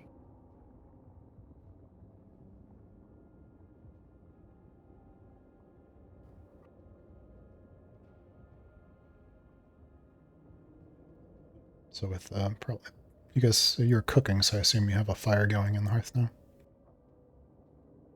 Yeah, that makes sense. So yeah. As she's going upstairs, yawning. It was like, you should probably cover the windows. And he goes upstairs. I think it's night now, right? So smoke wouldn't be visible. The glow from the fire, I think, is what she was referring to. Yeah. So with many kind of tucked in to get some rest. Warm fire, light pouring out across the interior of the lodge. There's still the scent of the cooked stew. A couple empty bowls. I think Araya and Casey, you guys were keeping watch as snow's coming down. Can you give me 2 minutes to order a pizza? I'm so sorry. Yeah, sure. Let's see. Let's do a Vithedrian and Vithedrian Avicine, maybe, if you want. That'd be fun, yeah. Yeah, at the point, Vithedrian's like, he's gotten out of all the heavy plate armor. It's at the sword and the side, and lying back in beds. Coughs a bit. Says,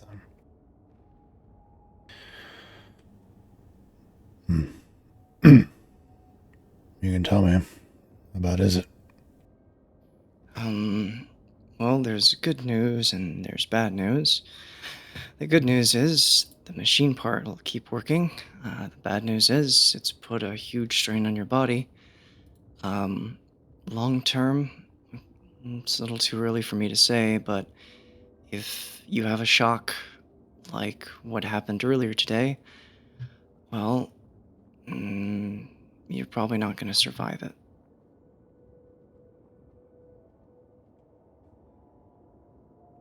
It's not a death sentence just yet. I mean, I'll put some thought into it and figure out if there's a way to reduce the likelihood of that and maybe make your system give it some more endurance.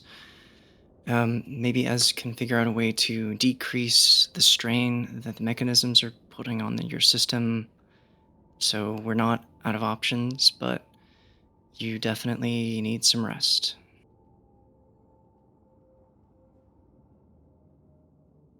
Kenneth squints a little bit, and you see him staring up at the ceiling above. Thank you, dog. That's, you're welcome, but that's just what I'm supposed to do, so don't even have to say it. Nods a little bit. But, we'll, I guess, talk with them more in the morning, and I think it'd be a good idea to get them to help draw some things together, but if you were there too, I don't know, we'll figure out what to do in the morning. But yeah, there's no reason to go over that stuff now. Just get some rest. That's the prescription for tonight.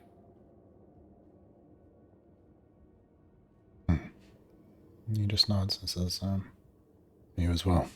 Rest. And yeah, you know what? She's gonna, if Peach is around there, she's gonna ask Peach to play him a little something as they're trying to turn in. No, I'll be okay. Just, something, maybe not play, just sing, just like softly, sitting right next to him, and just a lullaby of some kind. Really get into his ear. And we leave them behind. No. Yeah, it's you. As you head out into the hall. Outside, you can see, at least maybe out by the front window, you can see Ray and Casey. But as you leave Thedrine's room, you see Salinger passing in the hall. If Salinger's around. Oh man, I'm here.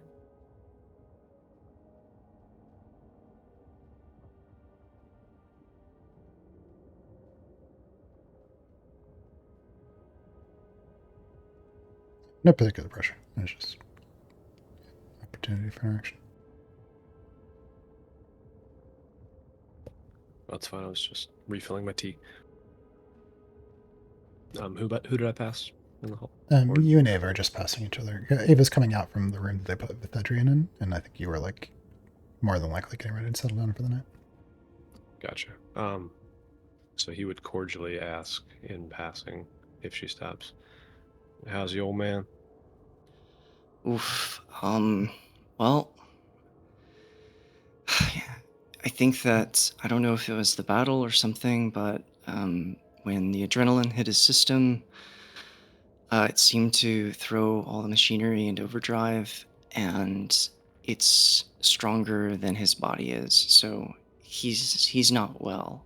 I was just telling him that we'll see if we can figure out some options, try to brainstorm a solution, but it's sort of a ticking time bomb, to be honest with you. Like, long term, I'm not sure. Maybe if he just takes it easy, it wouldn't be a problem, but with what we're going into, if the same thing happened again, he wouldn't be with us anymore. So it's serious, I guess. Yeah, it sounds serious. But like I said, we're not out of options yet. I mean, we just now saw the problem, and if I could fix him when he was run over by a train. I'm sure I can figure something out. Me and Esmond both. We can, one of us, or together, we'll, I'm just rambling, I'm tired, but we'll figure something out. What about you? Like, you got hit a couple times. I'm pretty sure you're fine now, but just wanted to double check.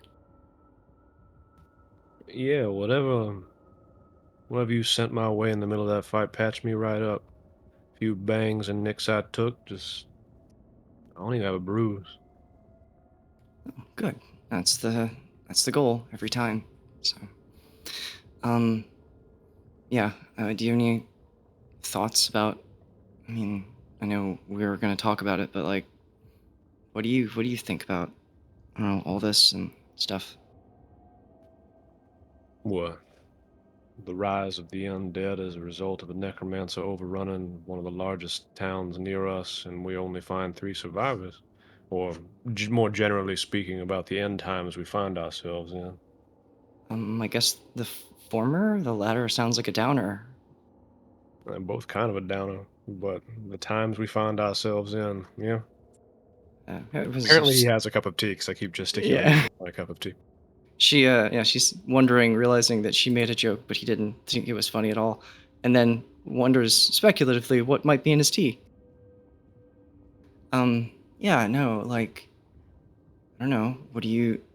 I mean, I'm glad we came out here, but like, should we bring them with us, or like, should they stay here, or go back to Shepherd's Inn, or what? Should we go to town, or should we just like avoid it? And because if the necromancer's not, well, I guess we can't avoid it because like there might be survivors, right? We have to try and rescue the survivors if at all possible. Ideally, I think we should take them with us. It's far more dangerous traveling alone. I can't help but I think of traveling alone, and I think of when a friend got ripped apart by Aranakis on the train tracks. So alone just seems like a bad call. Hmm. Yeah, I guess it's dangerous no matter what we do, but it's probably a good idea. Um. Um. Oh, and the tea's chamomile. Today was disgusting, and I need to not have dreams, and this tends to ensure that doesn't happen. I was just talking to Vithedrin, and he was generous enough to say that he was too tired and didn't need a lullaby, but Peach I can go get her, and it would help to wash away and give you fantastic dreams. I think she said that over and over again, like, good sleep and great dreams.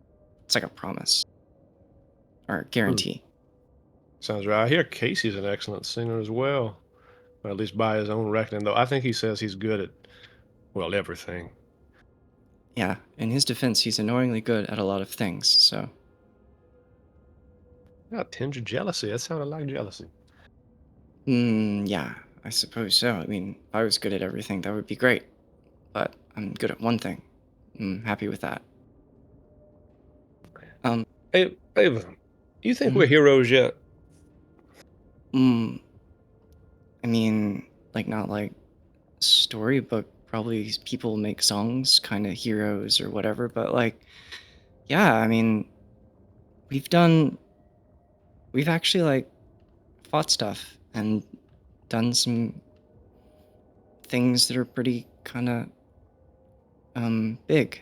So after today, especially like those things when they first came at us, I was thinking like, oh man, you know, even compared to the great Arnakis, it was like, I don't know, they felt like they were whatever, but like we, everyone was okay, like almost, well, you know, pretty much everyone except for poor Esmond lost. But Yeah, well, every let's not talk about Zephyrus. yeah, yeah, I know, but like all things considered, I mean, we didn't even have the verdict for the fight, and like all of us, we did that right together. Yeah, yeah, we did. At least some of you. I wonder.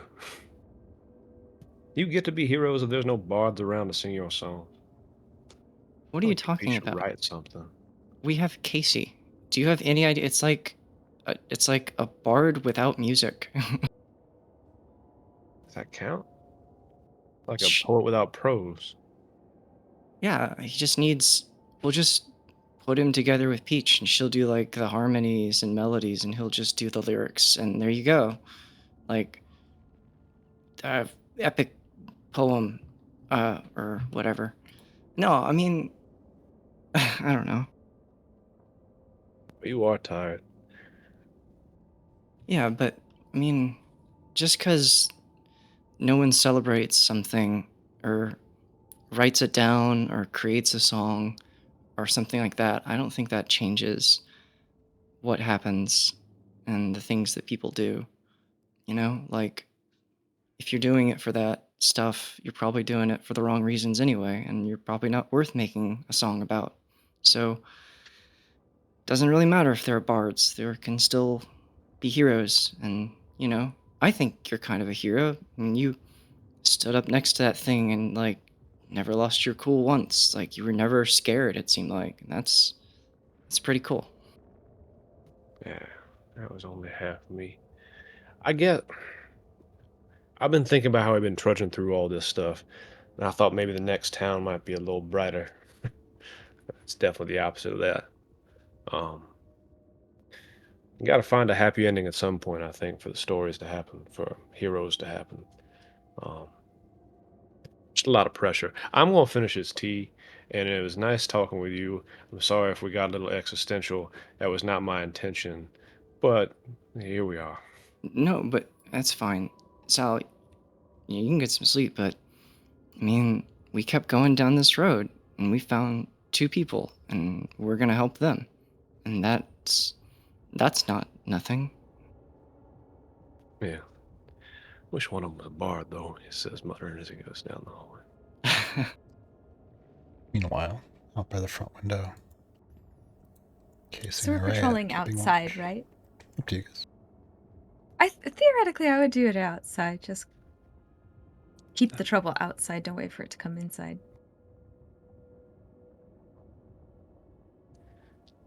Do you ever grow tired of relying on another to forge your path, Araya? Crazy. What? I do things in the name of my goddess because of the skills that she gave me. It's. Give you anything? I was born and taken into her temple. What else? Wonder what circumstances would I have been given such a good and hopeful future than that? I'm not trying to discount the benefits that she's provided to you, but she's only shown you what you were already capable of and given you the confidence to actually follow through on your potential. I think your reliance on her will ultimately hold you back in the end. I'm not.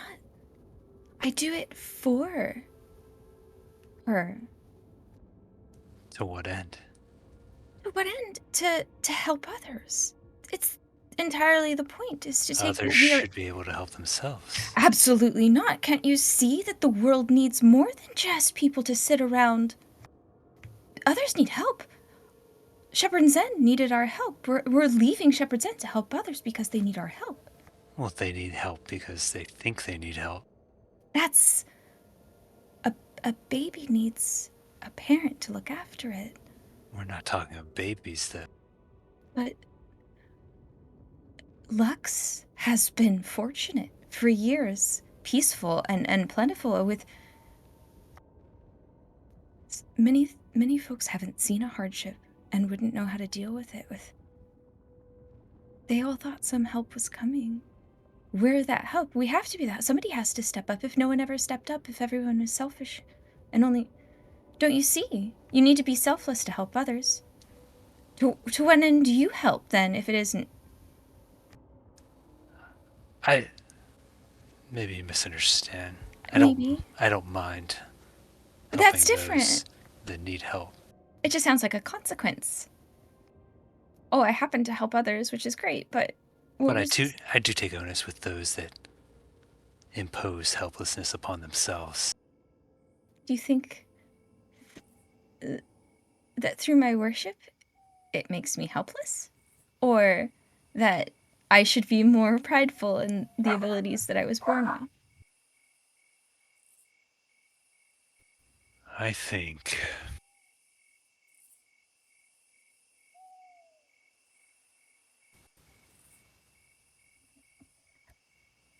your maiden will ultimately hold you back from what you're meant to do. Well, I do believe that she imbued me with the purpose in the first place. Doesn't change my point. I just think that we perhaps are just seeing two sides to the same coin.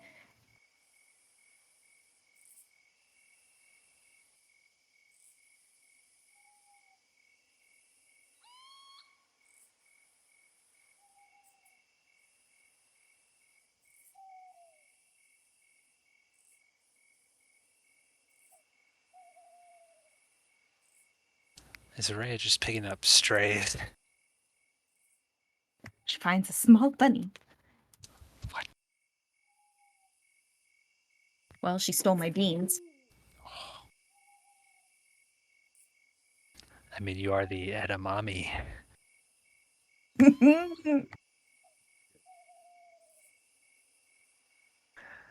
Hmm. Um, I do think that you're loath to admit that there's something better and bigger than us. But I think it's very presumptuous to assume that all good things have come from just some person. And I do think others deserve our help. And it's not to make them less. It's just that sometimes people's strengths don't lie in helping in the way that they need it right now. Our community's strength lies in aiding each other and doing a lot of things for the good of the community. And so what we do is unique and good for the community. Not everybody's meant to be a fighter. I don't disagree.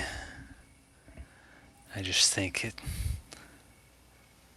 sells short, thinking that we aren't the ones that may be the greater power. I am happy to lay that praise on another's foot. But what if it should be on your foot? Well, it is too much. Only if you think so. I do. I will always think it's too much.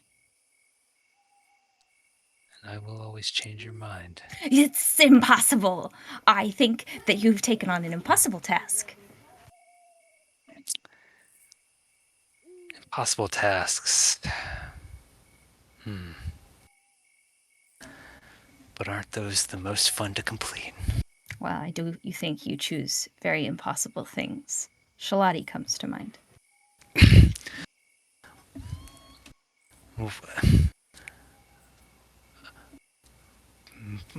Why would you say that? Well, Did she say something? no.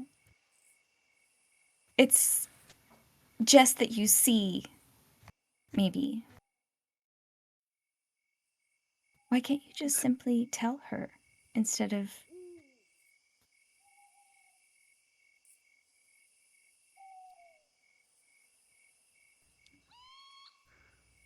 Do you want me to ask her? No. I mean, I am happy to be of service.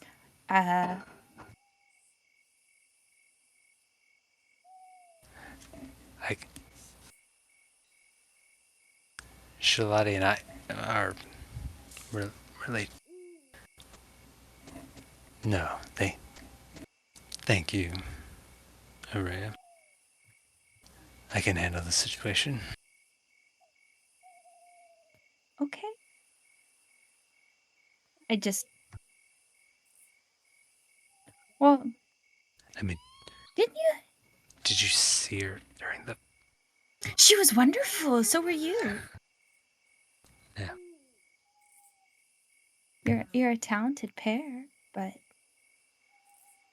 the wings, that was exceptional. You saw. Yeah. Of course. It's hard. Fire in the middle of the snow.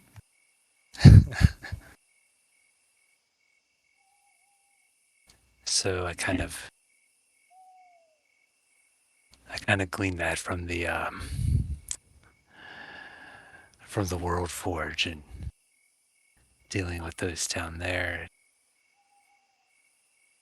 Just the way that they dealt with fire and metal.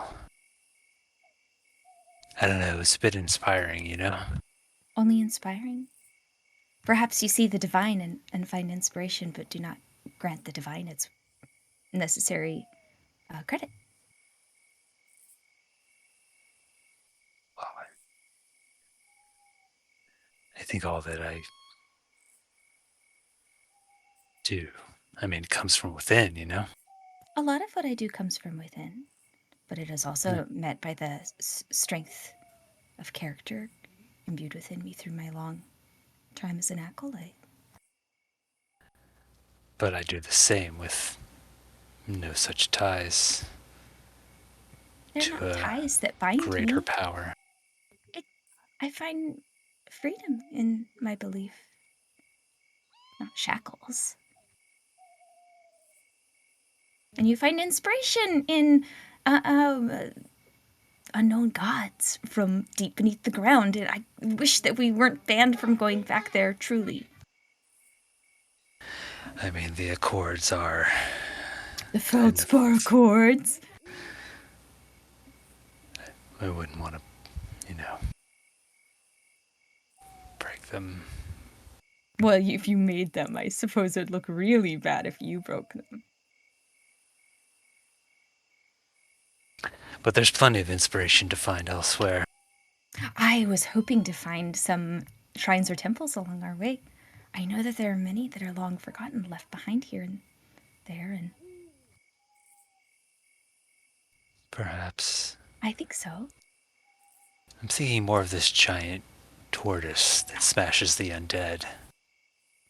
Do you think that we could perhaps convince a giant tortoise to help us instead of impede us? You are very convincing. Just not with Shalati. I don't want to say it's outside the realm of possibility, you know? Do you speak tortoise? Not yet. Do you learn?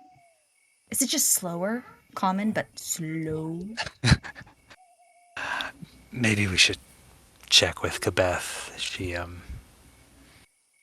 She worked with the one that, Smart. Smart, yes. It's the snow falls down on the two outside. Inside, there's a knock on Esmond's door. It opens up a little bit. Peach kind of ducks her head in. Yes? Have I finished recasting Find Familiar? Yes. Yeah, so Esmond's sitting there, cuddling Zephyrus essentially, and he looks up. Hey, Peach, what's up? Yeah, the verdict, he's not looking too good, and, he actually has to talk to you. Esmond, as soon as Peach says that he's not looking good, Esmond's already up and headed for the door. You pass by Peach, go to the room the verdict's in. You open the door, you can see he's not in the plate armor that he usually wears, and somehow without it, he seems so much smaller. In the adjacent bed, across from a small night table, is a rifle and his sword, and armor sort of laid out. He's set up enough to be leaning back against the wall. And there's a weariness, tiredness on him you haven't seen. Somehow, even when he was at the brink of death, when you first found him, did the surgeries to put him back together. He looks at you. Esmond, close the door. Come, sit down. Esmond shuts the door and rushes over. Sir, are you all right? Doc gave me a brief rundown earlier. I haven't had a chance to check on you yet. Something about the prosthetics putting strain on your body. I can. I haven't had the opportunity yet, but I can start trying to come up with the. I can start trying to come up with some kind of solution or an alternative. I'm are you okay? You seem terribly exhausted. Small, tired smile touches on the edge of his lips, and he gestures sort of at the. He's on the bed, but yeah, he kind of gestures there. He says, Esmond, sit down.